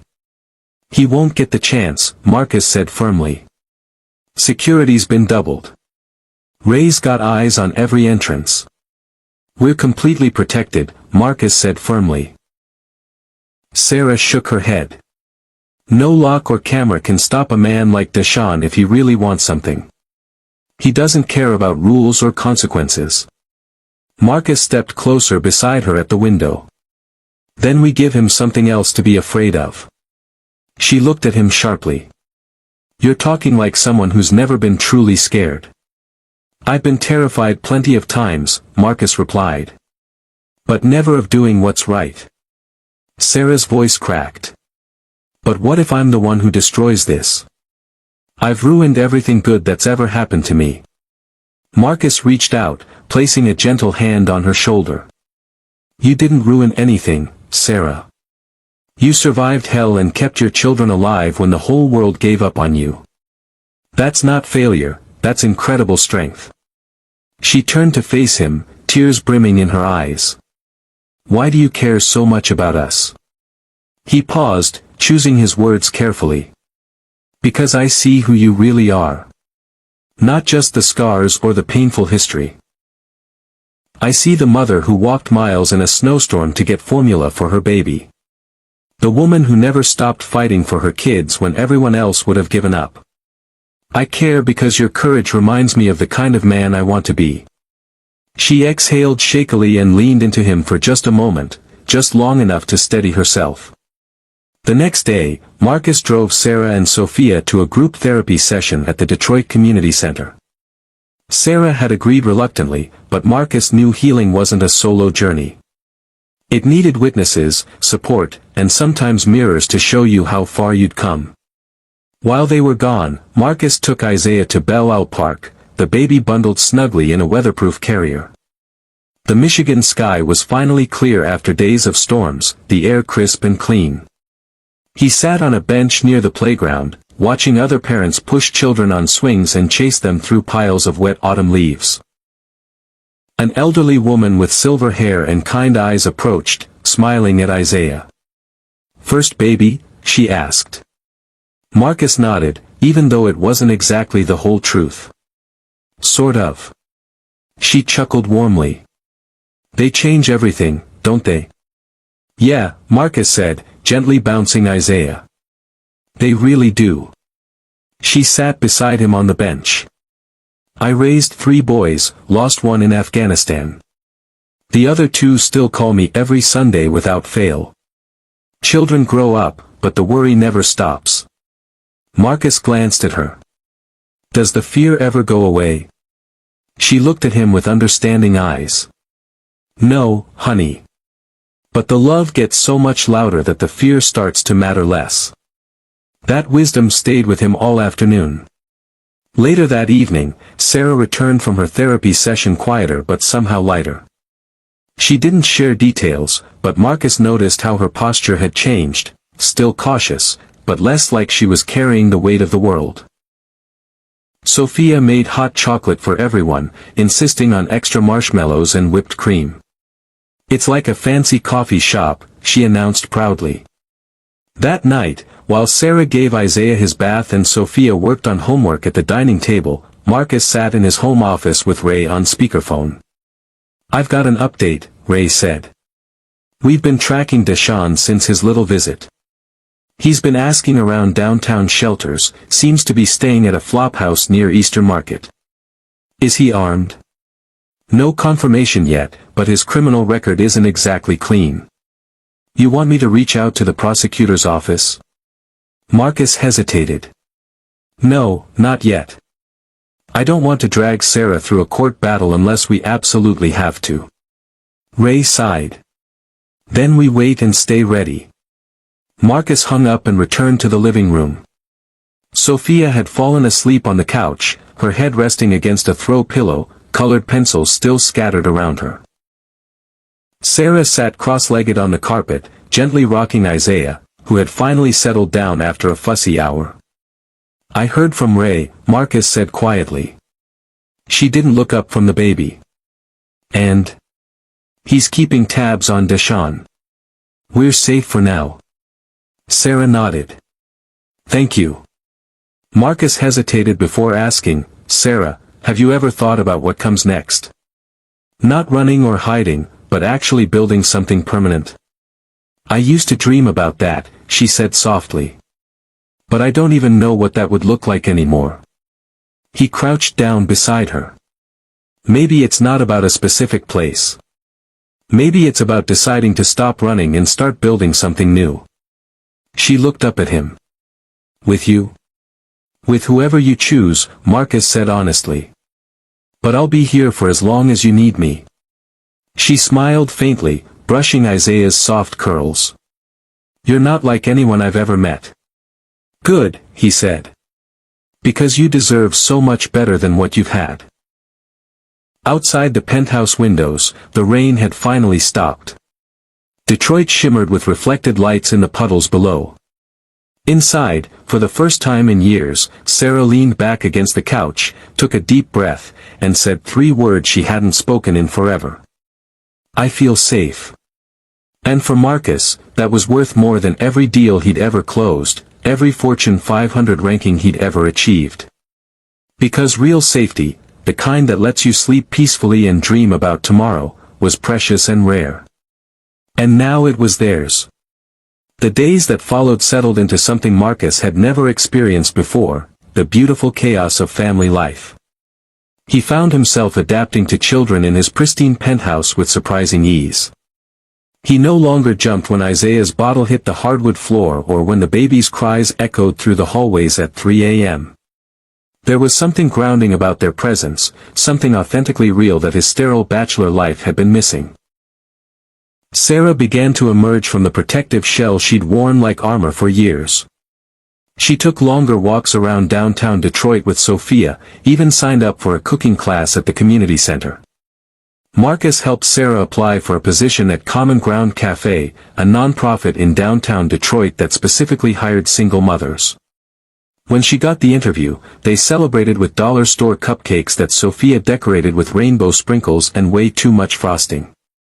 Each day felt like a small victory, a step back from the edge, a step closer to solid ground. But evenings brought a different kind of quiet, one that hummed with unspoken questions and the fear Sarah could never quite shake. Marcus noticed how she checked the door locks twice before bed, how she kept her iPhone charged and within arm's reach, how she still flinched at unexpected sounds. And then one evening, just after dinner, the sound came. A soft knock at the door. 3 measured taps. Polite. Calculated. Marcus was in the kitchen loading the dishwasher when he froze. Sarah, who had been reading The Very Hungry Caterpillar to Sophia on the couch, looked up sharply. Their eyes met across the room. Another knock. Firmer this time. Marcus dried his hands and stepped to the intercom system. He pressed the button. Yes. A gravelly voice came through the speaker. Delivery for Sarah Williams. Marcus's brow furrowed. We didn't order anything. There was a pause. Then, barely audible, maybe she didn't. Marcus's blood went ice cold. He muted the speaker and turned to Sarah. Take the kids to the bedroom. Lock the door. Now. Sarah scooped Isaiah from his bouncer, grabbed Sophia's hand, and rushed down the hallway without question. Marcus turned back to the intercom. Leave it at the front desk, he said firmly.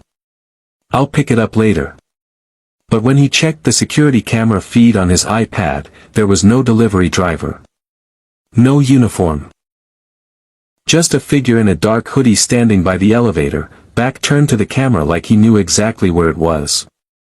Marcus called Ray immediately. He's here. You're certain? No delivery, and he used a name he shouldn't know. Sarah never took my last name. I'm sending a patrol unit to your building right now. Stay put and don't open that door for anyone but me. Marcus hung up and engaged the deadbolt. He went to his study, opened the desk drawer, and pulled out the pepper spray and tactical flashlight he'd reluctantly purchased the week before.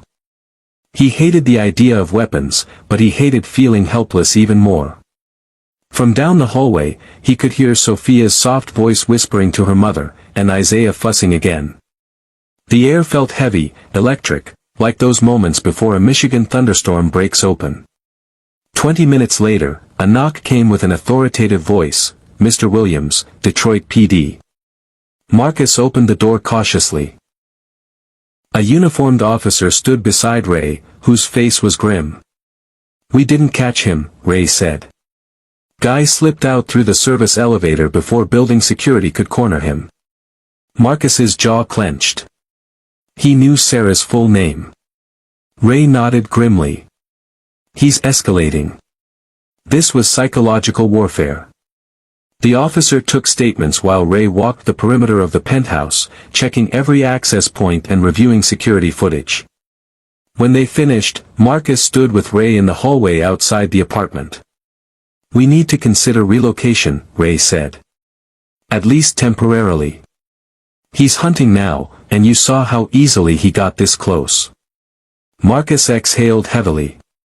She just started feeling safe here. If we move her again, it's another crack in her foundation. Ray put a hand on his shoulder. And if we don't, it could be a break she doesn't recover from. Marcus returned inside and found Sarah still in the bedroom with both children, her face pale but composed. He's gone, Marcus said softly. But we need to discuss next steps. Sarah stood slowly, rocking Isaiah in her arms. He won't stop. I know Deshaun, this is just the beginning. Ray thinks we should relocate you. Somewhere safe where he can't track you down. Sarah shook her head. I'm so tired of running, Marcus. I know, he said gently. But it's not just about you anymore. Sophia looked up with wide, worried eyes. Are we leaving again? Marcus knelt beside her. Not forever, sweetheart. Just until it's completely safe. Will there be a kitchen where I can make you breakfast? He smiled despite everything. A real kitchen. And I promise we'll bring all your art supplies. Sarah looked around the penthouse, the place that had become more than shelter. It had been hope, family, home. But survival sometimes meant sacrifice. She nodded. Okay. Let's do it. They moved the next day. Ray arranged for a safe house in Grosse Pointe. Gated, discreet, and monitored around the clock. Marcus paid 6 months in advance, no questions asked. The house was modest but clean, with a sunny front porch and a fenced backyard where Sophia could play safely. Marcus stayed for the first few nights, sleeping on the living room sofa, helping them settle in. Sarah took to planting small herb gardens by the kitchen windowsill, basil, mint, rosemary. Sophia arranged her books in neat rows under her new bed. Isaiah seemed blissfully unaware of the changes, as long as someone held him when he cried. On the third night, Sarah sat on the front porch while Marcus repaired a loose screen door. The stars were visible here, away from Detroit city lights. I thought when I left him that first time, that was the end, Sarah said quietly. But leaving isn't the same as escaping. Sometimes it just delays the reckoning. Marcus nodded. But this time you're not facing it alone.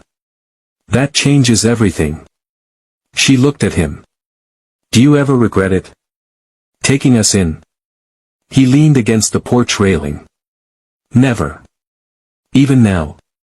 Even with all this chaos. Especially now. She smiled, small but genuine. You saved our lives. He shook his head. I just gave you a safe place to land. You're the ones who learned how to fly. The safe house in Grosse Pointe sat on a quiet cul-de-sac, tucked beneath mature oak trees and shielded from the world's chaos. The neighborhood moved at a gentler pace, the kind of place where mail trucks still squeaked, wind chimes sang without rhythm, and neighbors waved from porches without prying. For the first time in months, Sarah felt like she could breathe deeply again. Each morning, Marcus drove out to check on them. He brought groceries, updates from Ray, fresh books for Sophia, and whenever possible, fresh donuts from a nearby bakery that made everything taste like childhood memories. The days passed peacefully, if cautiously. There was no sign of Deshawn. The family began to relax again. Sarah spent hours in the small backyard, tending to neglected flower beds left by the previous tenant. She had no idea what she was doing, but the work felt necessary, like her hands needed something beautiful to nurture. Sophia, curious and resilient as always, had begun keeping a journal. Sarah found her one afternoon on the porch, legs swinging as she wrote in a purple spiral notebook with a gel pen. What are you writing about? Sarah asked. A story, Sophia said proudly. About a girl who lives in a house that isn't really hers, but she makes it home anyway. Sarah blinked back tears. That sounds like a beautiful story. Sophia shrugged. I just want people to know it's okay to be scared and still be brave at the same time. Sarah kissed her daughter's forehead, her heart aching with pride. You're already the bravest person I know. That evening, Sarah found Marcus in the kitchen, fixing a dripping faucet. He looked up from under the sink, his dress shirt slightly damp, sleeves rolled to his elbows. Everything okay? He asked. She leaned against the doorframe. Do you ever think about how strange this whole situation is? He wiped his hands on a dish towel. You mean me becoming your personal handyman? She smiled softly. No, I mean the way everything happened. The way you showed up exactly when we needed you most. Marcus stood and crossed the small kitchen. It doesn't feel like coincidence to me. It feels like I was supposed to be in that Target on that exact day. Sarah's voice dropped to a whisper. You saved Sophia's life. She saved mine, he said quietly. There was a long pause. Then, almost shyly, she asked, why haven't you ever asked for more? Marcus tilted his head. More what? From me. From this situation. He took a deep breath. Because healing doesn't happen on anyone else's timeline. I'm not here to fix you, Sarah. I'm here to witness your incredible strength. She didn't respond immediately, but her eyes shimmered with something deeper than gratitude. Something like hope. Later that evening, Ray called with news. We got something, he said. Deshawn tried using Sarah's old Michigan ID at a check cashing place in River Rouge. Left perfect fingerprints all over the paperwork. Marcus sat up straighter. And? We're filing charges. Fraud, identity theft, stalking. Warrants should be approved within 24 hours. He's still in the Detroit metro area. Marcus relayed the news to Sarah, who was rocking Isaiah by the living room window. She went completely still. They're actually going to arrest him. That's the plan. She looked down at Isaiah, whose tiny fingers were wrapped around her necklace. What if he doesn't go quietly? Then he learns that actions have real consequences, Marcus said firmly. Sarah turned to face him, the porch light catching her expression, resolute, defiant, and still afraid, but no longer paralyzed by that fear. I want to be there. What? When they arrest him. I want to face him. Marcus stepped forward. Sarah, that's not necessary. We can. It is necessary, she cut him off. I need to look him in the eyes and tell him he doesn't own me anymore. Not my fear. Not my silence. Not my future. Marcus searched her face and saw zero hesitation. Only determination. All right, he said. We'll talk to Ray.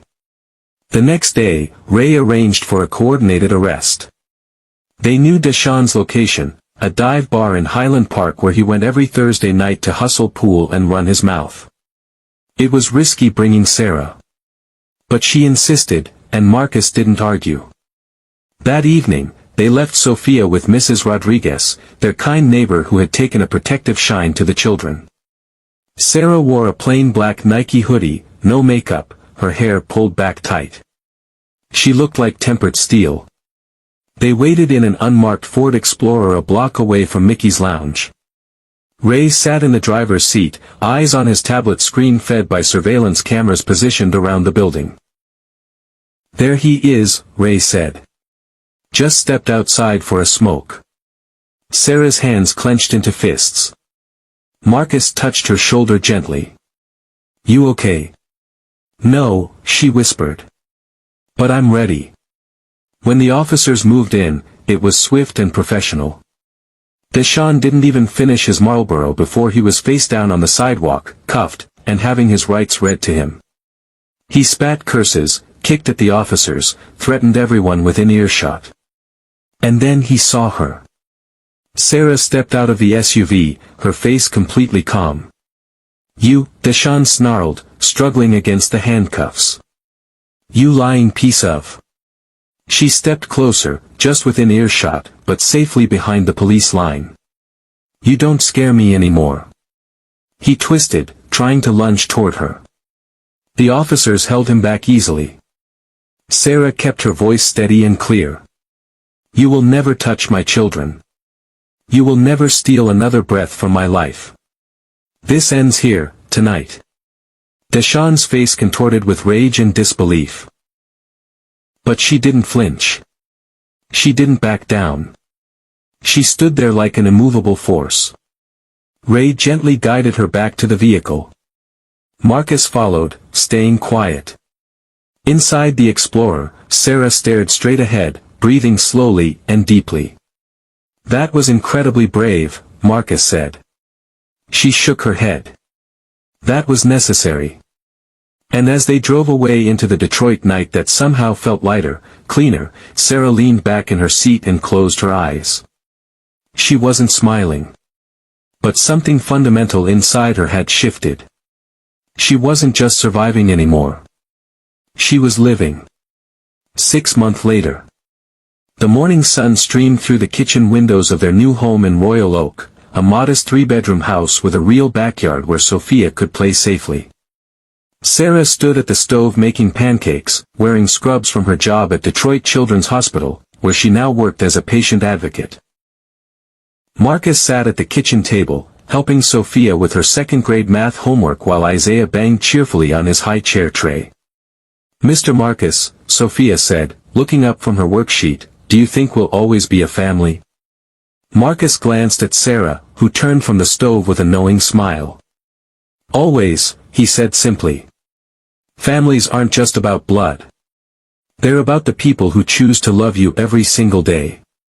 Sarah walked over and placed a gentle hand on his shoulder. "Even when you leave dirty dishes in the sink," she teased.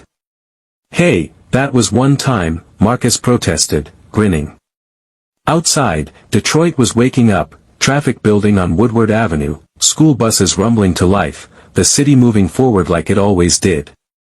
Inside their home, a family that had found each other against all odds was doing the same thing, moving forward, together, one ordinary, beautiful morning at a time. She was reclaiming her life piece by piece, breath by breath. And for the first time in years, the world didn't feel like a trap. It felt like home. The house in Grosse Pointe felt completely different after Deshawn's arrest. There was no official announcement, no celebration party. Yet something in the atmosphere had fundamentally shifted, like windows had finally been thrown open and years of stale fear were drifting away on the Michigan breeze. Sarah stood barefoot in the kitchen the morning after, stirring steel-cut oats while humming an old gospel song her grandmother used to sing. Isaiah sat in his Fisher-Price high chair, banging his tiny hands against the tray, his toothless grin lighting up the entire room. Sophia wandered in with a stack of construction paper and markers, determined to create a certificate of bravery for her mom. Marcus arrived with fresh groceries from Whole Foods and a copy of the Detroit Free Press tucked under his arm. He paused at the front door, taking in the sight through the kitchen window. This family that had become his family, moving through their morning routine like they'd been doing it for years. For a brief, overwhelming moment, it felt like witnessing a miracle he'd been afraid to hope for. Inside, Sarah greeted him with a genuine smile. "You always bring fresh strawberries when you're trying to distract me from something." Marcus grinned. "I bring strawberries because they're perfect in pancakes. Distraction is just a bonus." He placed the newspaper on the kitchen table, folded to a small headline on page 3, "Repeat offender arrested in Highland Park, multiple warrants served." Sarah glanced at it briefly. "I don't need to read about him," she said simply. "He's not the story anymore." Marcus nodded, his chest tightening with emotion. "You're absolutely right. You always were the real story." After breakfast, they all went for a walk around the neighborhood. Marcus pushed Isaiah in a new Graco stroller, Sophia skipped ahead practicing hopscotch patterns on the sidewalk, and Sarah walked slowly beside him, letting the autumn sun warm her shoulders. She wore a soft cream cardigan, dark jeans, and carried herself without any trace of the defensive armor she'd worn for so long. They passed a row of Victorian houses where an elderly couple waved from their front porch. Sophia ran up to pet their golden retriever puppy, and Sarah laughed when the dog tried to lick her face. "This," Sarah said quietly, "is the first morning I've woken up and didn't immediately check every window and door." "That's definitely something worth celebrating," Marcus replied. They stopped at a small neighborhood park with weathered benches and a slightly rusty swing set. Sophia raced toward the swings, calling for Marcus to push her higher. As he obliged, Sarah sat on a bench and watched them with an expression caught somewhere between gratitude and wonder. "Do you ever worry," she asked softly, "that this is all too good to be real? That it's just a beautiful moment before everything falls apart again?" Marcus slowed the swing gently. "I used to think exactly that way. But now I believe in moments like these because they're real, and we fought like hell to earn them." Sarah nodded slowly. "Fighting feels different when you know someone's got your back." She didn't say thank you. She didn't need to. The understanding between them ran deeper than words. Later that afternoon, Marcus surprised Sarah with a manila folder that looked suspiciously official. Inside was a property deed with her name printed at the top, Sarah Michelle Thompson, sole owner. The house. In Grosse Pointe. Free and clear, he said simply. You bought this place, she whispered, staring at the document. I did. And I'm transferring ownership to you. It's yours legally, no strings attached, no conditions. Sarah's hand started trembling. Marcus, I can't accept something this huge. Yes, you can. Because this isn't charity, it's restoration. You're rebuilding your entire life. You need a solid foundation to build on. Tears filled her eyes. I've never owned anything. Not even a car was ever in my name. Now you own your future, he said gently. Sophia burst in then, covered in glitter, holding her homemade certificate. Mom! I finished it. You're officially the bravest person in the whole entire world.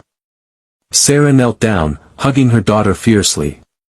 Marcus stepped back, giving them their moment, his heart simultaneously breaking and overflowing.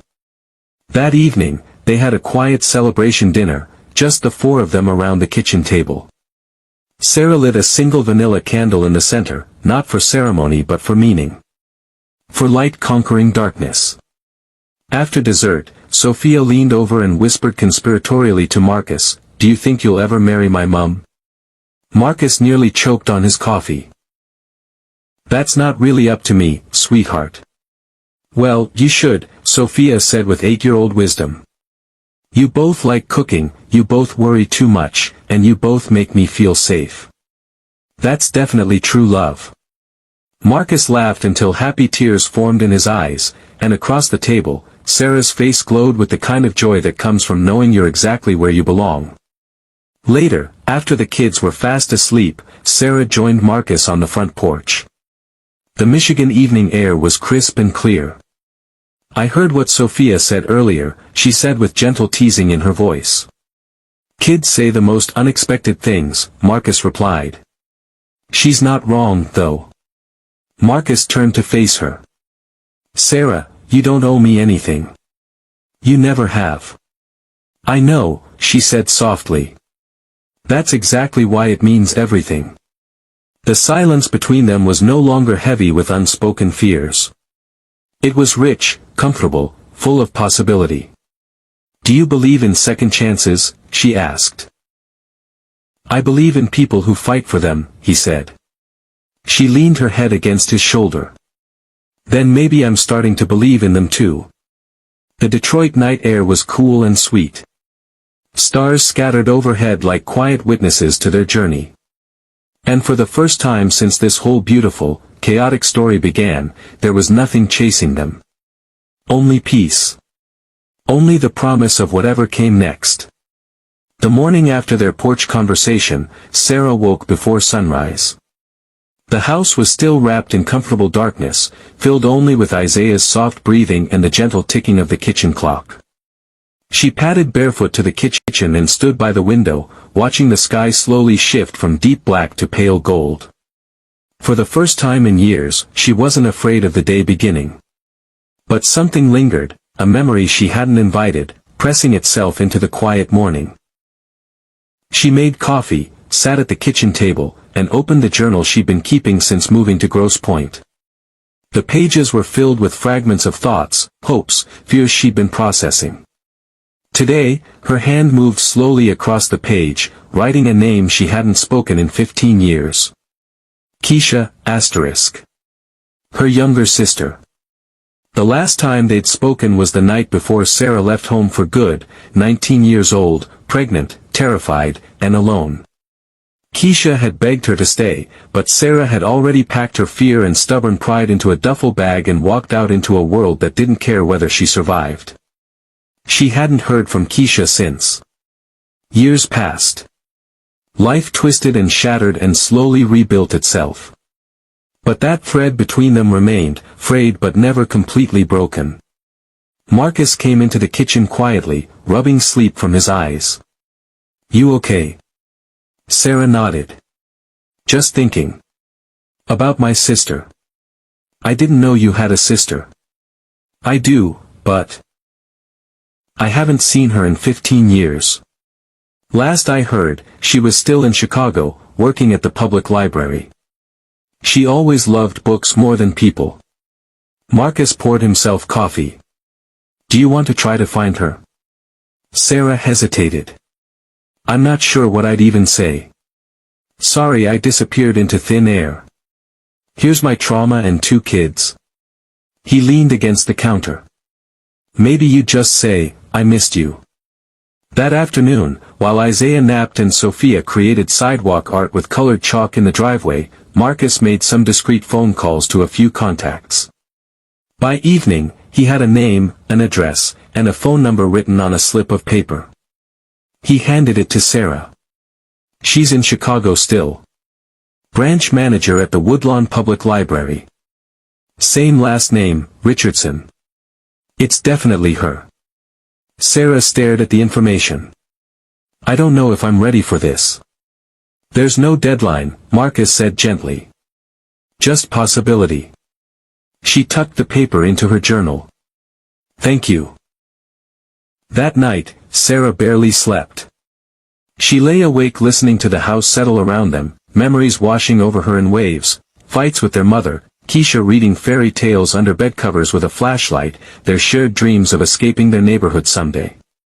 The next morning, Sarah stood in the kitchen with her phone in her trembling hand. She dialed the number before she could lose her nerve. The phone rang 3 times. Woodlawn Library, this is Keisha. Sarah's throat closed up completely. Keisha. It's Sarah. The silence on the other end stretched so long Sarah thought the call had dropped. Then she heard it, the sound of someone trying desperately not to cry. I thought you were dead, Keisha whispered. I looked for you for years. Police reports, social services, everything. I'm so sorry, Sarah said, tears streaming down her face. I should have called. I should have. No, Keisha said firmly. You left because you had to survive. You did what you needed to do. I was angry, but I never stopped loving you. Sarah sank onto the kitchen floor, overwhelmed. I have kids now. A daughter named Sophia, 8 years old. A baby boy, Isaiah. And Keisha. I'm safe now. I'm finally safe. I want to meet them, Keisha said without hesitation. When you're ready. Sarah smiled through her tears. I think I'm ready now. A week later, they made the drive to Chicago. The trip was long but manageable. Sophia sang Disney songs for half the journey, and Isaiah slept peacefully in his car seat. Marcus booked them a modest hotel near the library, letting Sarah control the timing of everything. When Keisha arrived at their hotel lobby, she wore the same bright eyes and gentle smile Sarah remembered from childhood. Her hair was natural now with threads of silver, her frame a little fuller, but the energy was unmistakably the same, kind, fierce, familiar. They stood looking at each other for a long moment before Keisha opened her arms. Come here, sister. The reunion was quiet, no dramatic tears, just long embraces, trembling hands, and whispered apologies passed between sisters who had survived separate storms. Sophia took to Keisha immediately, proudly showing off her artwork and telling elaborate stories about Mr. Marcus who saved us from the scary man. Isaiah clung to Sarah at first, but eventually warmed up, giggling when Keisha made silly faces and sang old Motown songs. Over dinner at a soul food restaurant in Bronzeville, stories spilled like wine, childhood mischief, hard years, dreams deferred and rediscovered. Marcus mostly listened, watching the way Sarah came alive in her sister's presence. Her laughter was freer, her shoulders no longer weighted with constant apology. Later, Keisha pulled Sarah aside while Marcus helped the kids with dessert. You're stronger than I ever imagined you could become, Keisha said softly. Sarah shrugged. I didn't really have a choice. Yes, you did, Keisha said firmly. Every single day, you chose not to break. That's everything. They stood there in the restaurant's hallway, two women who had carried grief in silence for too long, now sharing it aloud. Something inside Sarah softened, a knot she hadn't realized was still clenched tight. "I want Sophia and Isaiah to have real family," Sarah said. "The kind we never had." Keisha smiled. "Baby sister, they already do." Before they left Chicago, Keisha gave Sophia a copy of The Snowy Day, with a handwritten note on the inside cover, "For the bravest girl I know, may your story always be heard." The next morning, on the drive back to Detroit, Sophia sat quietly in the back seat, flipping through the book.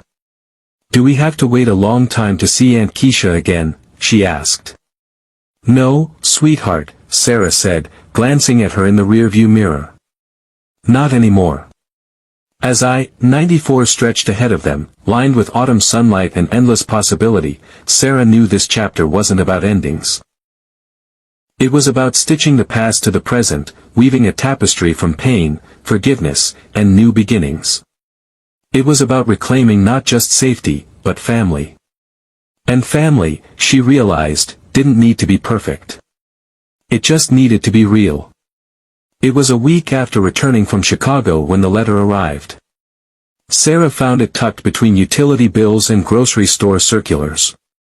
The envelope was plain white, unmarked except for familiar handwriting she hadn't seen since childhood. No return address. No hints. Just her name written in a gentle cursive of someone who once practiced penmanship on the backs of church bulletins. She didn't open it immediately. Instead, she carried it inside, placed it on the kitchen table, and stared at it while Isaiah babbled from his high chair and Sophia painted a picture of their family with stick figures and a sun that took up half the page. Marcus noticed her stillness when he walked in with groceries. "Everything okay?" She slid the envelope toward him. "It's from my mother." Marcus raised his eyebrows but said nothing. "I haven't heard from her in over 12 years, Sarah whispered. "Last I knew, she was still in New Orleans. She always said I brought shame on the family when I left. That I deserved whatever life I got." Marcus sat across from her. "You don't have to open it." "I know," she said. "But I think I want to." After the kids were in bed, Sarah curled up on the front porch with a blanket and chamomile tea. Marcus sat beside her, quiet and patient, as she broke the seal and unfolded the thin notebook paper. Her mother's handwriting was smaller now. Shakier. "Dear Sarah, asterisk. If you're reading this, it means the phone number I found for you was real. I don't know if you'll ever write back. I wouldn't blame you if you didn't. I haven't earned that kind of grace, asterisk. But I needed to say I'm sorry. For the yelling. For the judgment. For letting my pride speak louder than my love. I lost touch with Keisha for years because of my stubbornness. Then I lost you. And now, every night I sit on this porch wondering if the silence I hear is your voice choosing not to call, asterisk. I hope you found peace. That you found love. That you became the mother I never learned how to be. I hope you can forgive me, even if you never say it out loud, asterisk. All my love, asterisk. Mom. Sarah read it twice, then a third time. By the end, her hands were shaking. Marcus reached for her hand. "You okay?" She nodded, blinking back tears. "I don't know what to feel. I thought I'd buried her voice years ago. But here it is, still alive in my head." "She sounds like she's trying," Marcus said gently. Sarah gave a bitter laugh. "Trying now? After everything?" Marcus didn't argue. He let the silence breathe between them. "I don't know if I can forgive her," Sarah said quietly. "Forgiveness isn't about forgetting what happened," Marcus said. "It's about freeing yourself from carrying it." She exhaled slowly, staring into the dark yard. "I'll write back. Not today, maybe not this week. But eventually."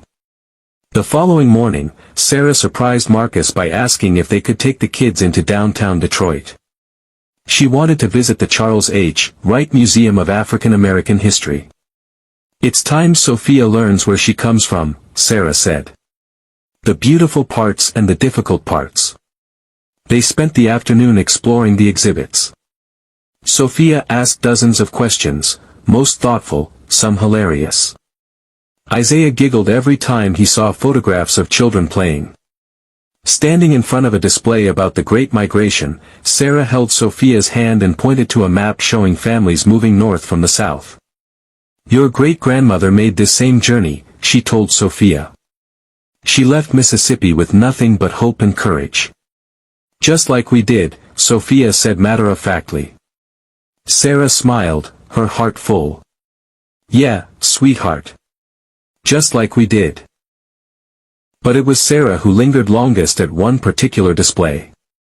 A worn pair of children's shoes sat behind glass, with a black and white photograph beside them showing a young girl marching with her mother during a civil rights protest in Birmingham, 1963. "She was only 8, Sarah whispered, studying the child's determined face. "Look at her expression, like she knew the world would try to silence her, but she was going to stand tall anyway." Sophia pressed closer to the glass, looking up at the photo. "She looks really brave." "She was," Sarah said, her voice thick with emotion. "And so are you, sweetheart." They moved on to a wall filled with framed letters, poems, and journal entries written by women during times of profound struggle, freedom marches, urban uprisings, quiet moments of resistance. Sarah read one entry aloud, her voice catching. "Even in the fire, I still believe in blooming. Even in the silence, I still sing my name." Asterisk. She turned to Marcus, who had been watching her with quiet reverence. "I want to write something like that. Not for a museum, but for Sophia and Isaiah, so they always know where we came from and how far we've traveled." "You already are writing it," he said softly. "Every single day." Back home that evening, Sarah sat at the dining table and began writing, not to her estranged mother, not yet, but to her children. To Sophia and Isaiah. "There are things I haven't told you yet, not because I'm ashamed, but because they still hurt to remember. I want you to know that I've walked through fire. I've been broken, terrified, completely alone. But I never stopped loving you. Even before you were born, you were the reason I kept breathing." Asterisk. "I didn't grow up in a house filled with warmth and safety, but I've learned to build that warmth piece by piece. I've learned to trust again, and to fight for peace. You deserve a world so much better than the one I knew, and I'll spend every breath I have trying to create it for you." Asterisk. "With all my love." Asterisk. "Your mum." Asterisk. When she finished, she folded the letter carefully, slipped it into an envelope, and placed it in a small wooden keepsake box she'd found at a thrift store the week before. She would fill that box with more letters over time, truths, memories, reminders, because stories weren't just preserved in museums. They were passed through whispers, through words, through the brave act of telling. For the first time, Sarah wasn't just surviving her past. She was reclaiming it, one letter at a time. A few weeks after their museum visit, Sarah received an unexpected email from the Detroit Community Center. "We're hosting a community panel on overcoming adversity and rebuilding after trauma. We'd love to have you speak about your journey. The event is next month, would you consider sharing your story?" Asterisk. At first, she laughed. Not from joy, but from complete disbelief. "Me? On a speaking panel?" Marcus looked up from the Detroit news. "Why not you?" "I'm not a public speaker," she said, pacing the kitchen. "I'm just figuring my own life out day by day. I wouldn't even know what to say." "You tell the truth," Marcus replied simply. "And that's more powerful than any prepared speech." Sarah let the idea simmer for several days. The thought of standing in front of strangers made her stomach twist with anxiety, but the possibility of sharing her story, maybe helping someone else who was drowning, kept pulling at her. One quiet evening, she sat at her desk with a blank notepad. At the top, she wrote, "What I know now." She didn't write a formal speech. She wrote her story. The night of the panel, the event was held in Cass Technical High School's auditorium, modest but packed with community members. Folding chairs stretched across the floor, and warm lights hung overhead. On stage sat 4 chairs and a simple table with bottles of water. The other speakers were already seated, an addiction recovery counselor, a formerly incarcerated youth mentor, and a domestic violence survivor who had become a therapist. Sarah felt completely out of place in her simple navy dress, her hands trembling slightly as she walked onto the stage. But when the moderator introduced her, a mother, a fighter, a woman rebuilding her life one day at a time, the applause surprised her with its warmth. She took a deep breath and began. I used to think that surviving was enough. That waking up each day without completely falling apart meant I was doing okay. But then I had my daughter, and surviving wasn't nearly enough anymore. She needed more than that. She deserved more than that. The auditorium grew completely still.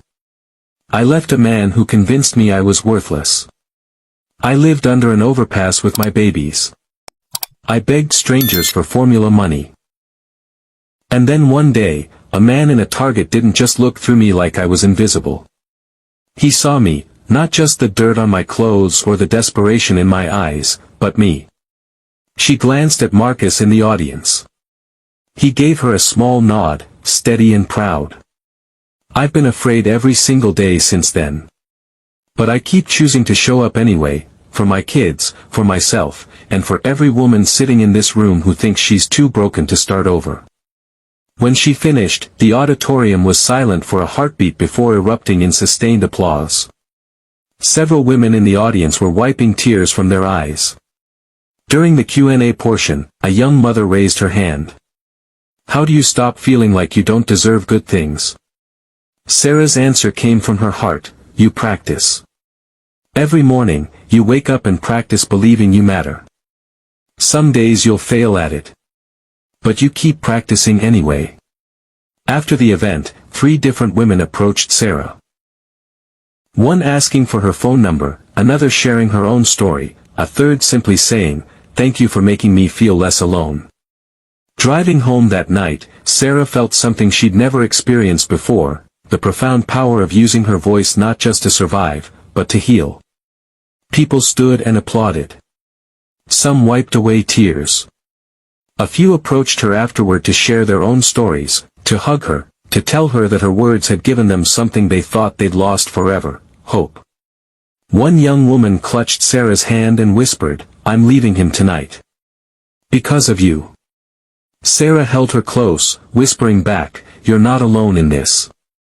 After the panel, Marcus drove her home through the warm Detroit evening.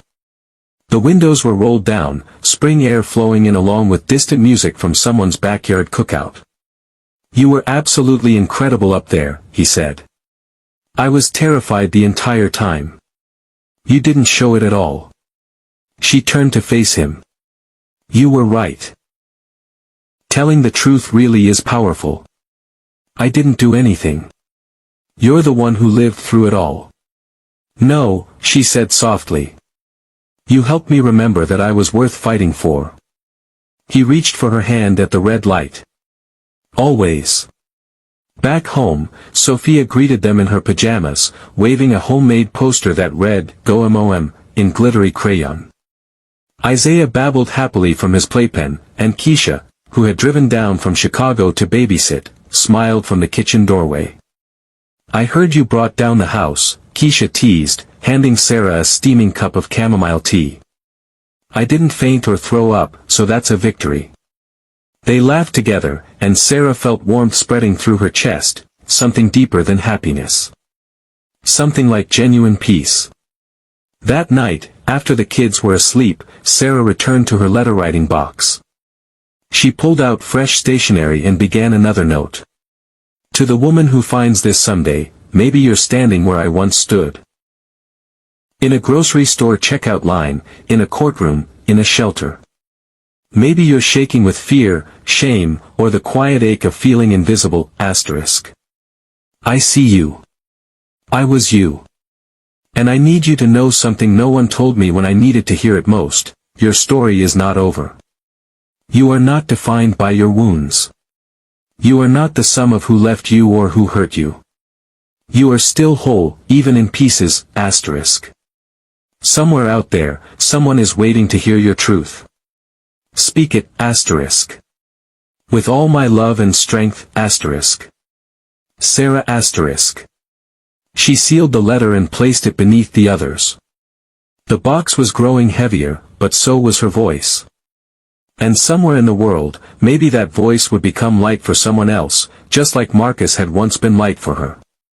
The morning after the speaking event, Sarah found herself standing in the empty back room of their house, the one they'd been using for storage since moving in.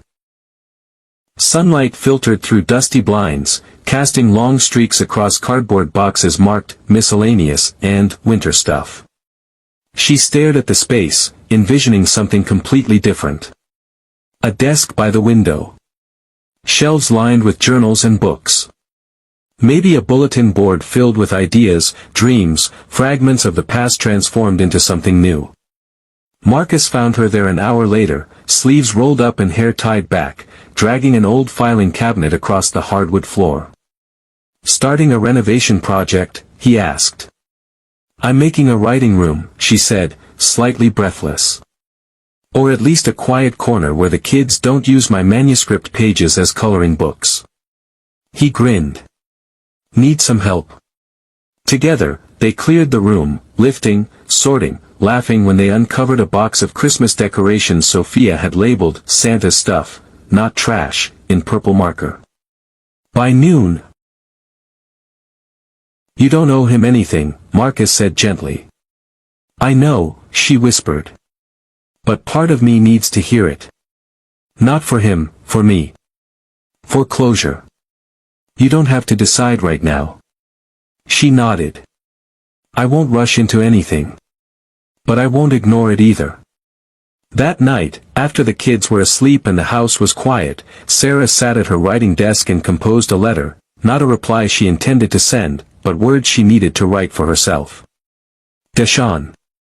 You shattered me. You broke things in me I didn't even know could crack. You made me question my worth, my strength, my voice. But I found all of those things again, without you, in spite of you, maybe even because of you, but never with you. I don't need your apology to heal, but I hope for your own soul that you mean it. If you ever have contact with Sophia or Isaiah, it will be because they choose it as adults, not because I let you back into our lives. You lost that right when you chose violence over love. I forgive you because I want peace in my own heart, but I won't forget what you did, and I won't go backward. Sarah. She folded the letter carefully and placed it in the wooden box with all the others. Another chapter written. Another page turned toward the future. A few days later, Sarah attended her first advisory board meeting. It was held in a community space in Corktown, where folding chairs were worn but welcoming and coffee came in mismatched thrift store mugs. The other board members, mostly older women, social workers, and counselors, greeted her with genuine warmth. They discussed upcoming projects, transitional housing initiatives for women leaving abusive relationships, mentorship programs for teenage mothers, emergency food distribution programs. Sarah listened intently, took careful notes, then raised her hand. I'd like to propose a writing workshop, she said, her voice steady. For survivors. A place where they can tell their own stories. Not just for personal healing, but to reclaim control of their narrative. The room grew thoughtfully quiet. One of the veteran board members, Ms. Linda Washington, nodded slowly. That's powerful work. What would you call it? Sarah thought for a moment, then smiled. Still standing. Within weeks, bright yellow flyers appeared at shelters, clinics, and community centers throughout Detroit. Still standing. A free weekly writing circle for women reclaiming their voices asterisk. Every Thursday, 6 p.m. Detroit Community Center. Sarah led the first session with trembling hands and a hopeful heart. 10 women came that evening, all different ages, all carrying invisible scars, all searching for something they couldn't quite name. She didn't start with rules or writing prompts. She started with a simple question. When was the first time you realized you were more than what happened to you? The answers came slowly at first, then like floodgates opening. Tears, nervous laughter, quiet rage, profound relief. By the end of 2 hours, every woman had written something, a line, a memory, a hard-won truth. Sarah read hers aloud last. I begged for baby formula and found a miracle. I thought I was falling apart, but it was the beginning of becoming whole. After the session, as the women filed out exchanging phone numbers and promising to return next week, one young mother approached Sarah. Thank you, she said simply. For the first time in years, I feel like my story matters. It does, Sarah replied. It always has. The Still Standing writing group had grown to 3 sessions a week, with a waiting list. Sarah's book, Invisible No More, A Mother's Journey from Survival to Purpose, had been picked up by a small publisher and was scheduled for release in the spring. Marcus had officially moved in 6 months ago, and the kids had started calling him Dad Marcus without anyone suggesting it. The house in Grosse Pointe felt like what Sarah had always imagined home should be, full of laughter, scattered toys, and the comfortable chaos of family life. On a crisp autumn evening, Sarah stood in her writing room, looking at the wall where she'd hung framed letters from women in her writing group. Testimonials of healing, strength, and hope. Marcus appeared in the doorway. Dinner's ready. Sophia helped me make her famous spaghetti. Famous because she uses an entire bottle of Parmesan cheese. That's the secret ingredient, he grinned. As they walked toward the kitchen together, Sarah caught sight of herself in the hallway mirror. The woman looking back at her bore little resemblance to the scared, broken person who had stood in that Target checkout line 2 years ago. This woman stood tall. This woman owned her story. This woman was no longer invisible. She was still standing. The women in the writing circle clapped softly, their faces glowing with shared understanding. One reached out, touching Sarah's hand gently. You made this feel possible, she whispered. Sarah smiled. You all make it real. Back home in Grosse Pointe, Sophia was waiting with a surprise. She had transformed a Nike shoebox into her own letter collection, just like her mom's. On the lid, she had written in purple crayon, My Big Brave Feelings. She proudly showed Sarah her first entry. Dear future me, don't be scared to be loud. Don't let anyone tell you you're too much. Remember you come from strong people, and chicken soup always helps when you're sad. Love, Sophia, age 8. Sarah's eyes filled with tears. You're going to change the world, baby girl. No, Sophia said with 8-year-old wisdom, I'm going to write about it. And just like that, Sarah realized every scar had become a sentence. Every hurt, a comma. Every act of survival, a period at the end of one chapter and the beginning of another. Her story was no longer about escape. It had become a legacy. And she was still writing it. It was the first warm Saturday of spring when the phone call came. Sarah had just finished hanging laundry in the backyard, Isaiah babbling happily in the grass beside her, Sophia crouched nearby drawing chalk masterpieces on the stepping stones. Marcus was inside preparing lunch, humming an old Stevie Wonder song. Her iPhone buzzed on the patio table. Hello, she answered, wiping her hands on her jeans. A professional woman's voice spoke, calm but purposeful. Ms. Thompson. This is Warden Patricia Davis from Wayne County Correctional. I'm calling about Deshaun Johnson. Sarah's stomach clenched. Is he? He's not in any trouble, the warden added quickly. Actually, he's part of our rehabilitation program now, and he's requested permission to quote something you wrote in his presentation to other inmates. Sarah blinked in confusion. What did I write? He said you never sent a letter, but he knew what it would have said. He wanted to share these words, I forgive you because I want peace, but I won't forget, and I won't go back." Sarah's heart skipped. Those were the exact words from the unsent letter in her writing box. How could he possibly? He said he spent 2 years in recovery learning to understand the pain he caused. He believes those would be your words because he's finally learned to hear what he put you through. Silence stretched between them. What exactly does he want to do with this? Sarah asked. He's speaking to inmates about genuine accountability, not just saying sorry, but understanding the lasting impact of their actions. He wants to tell them that real forgiveness comes when victims choose healing for themselves, not when abusers ask for it. Sarah stood quietly for a long moment, watching her children play safely in their own backyard. "Yes," she said finally. "He can use those words. Thank you.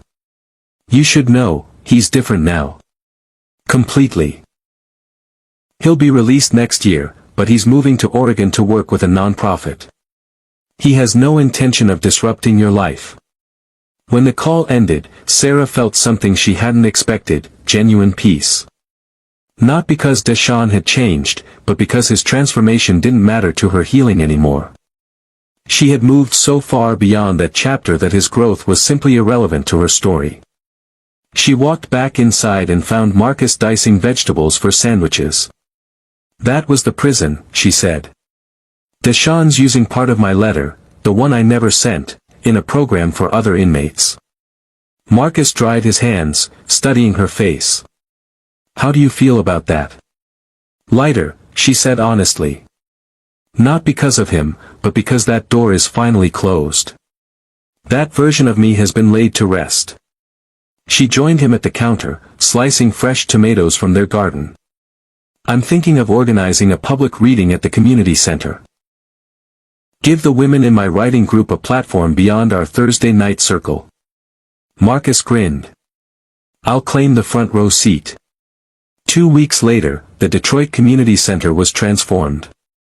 Volunteers had strung fairy lights across the ceiling and arranged rows of folding chairs. The aroma of homemade cookies and fresh coffee filled the air. A simple stage stood at the front with a hand-painted banner, still standing, Voices of Survival. The room filled quickly with neighbors, college students, social workers, advocates, and survivors. Sarah wore a simple navy dress and minimal makeup. She didn't need armor tonight, only authenticity. She opened the evening with these words. "Tonight isn't about our pain. It's about our power. About reclaiming our narratives and sharing them without shame." One by one, the women took the stage. They read poems, journal entries, letters to their younger selves. There was laughter, tears, moments of profound silence. But through it all, there was a collective heartbeat, steady, resilient, fierce. When Sarah's turn came, she stepped up and opened her worn notebook. "I used to be invisible," she began. "But tonight, I stand here fully seen."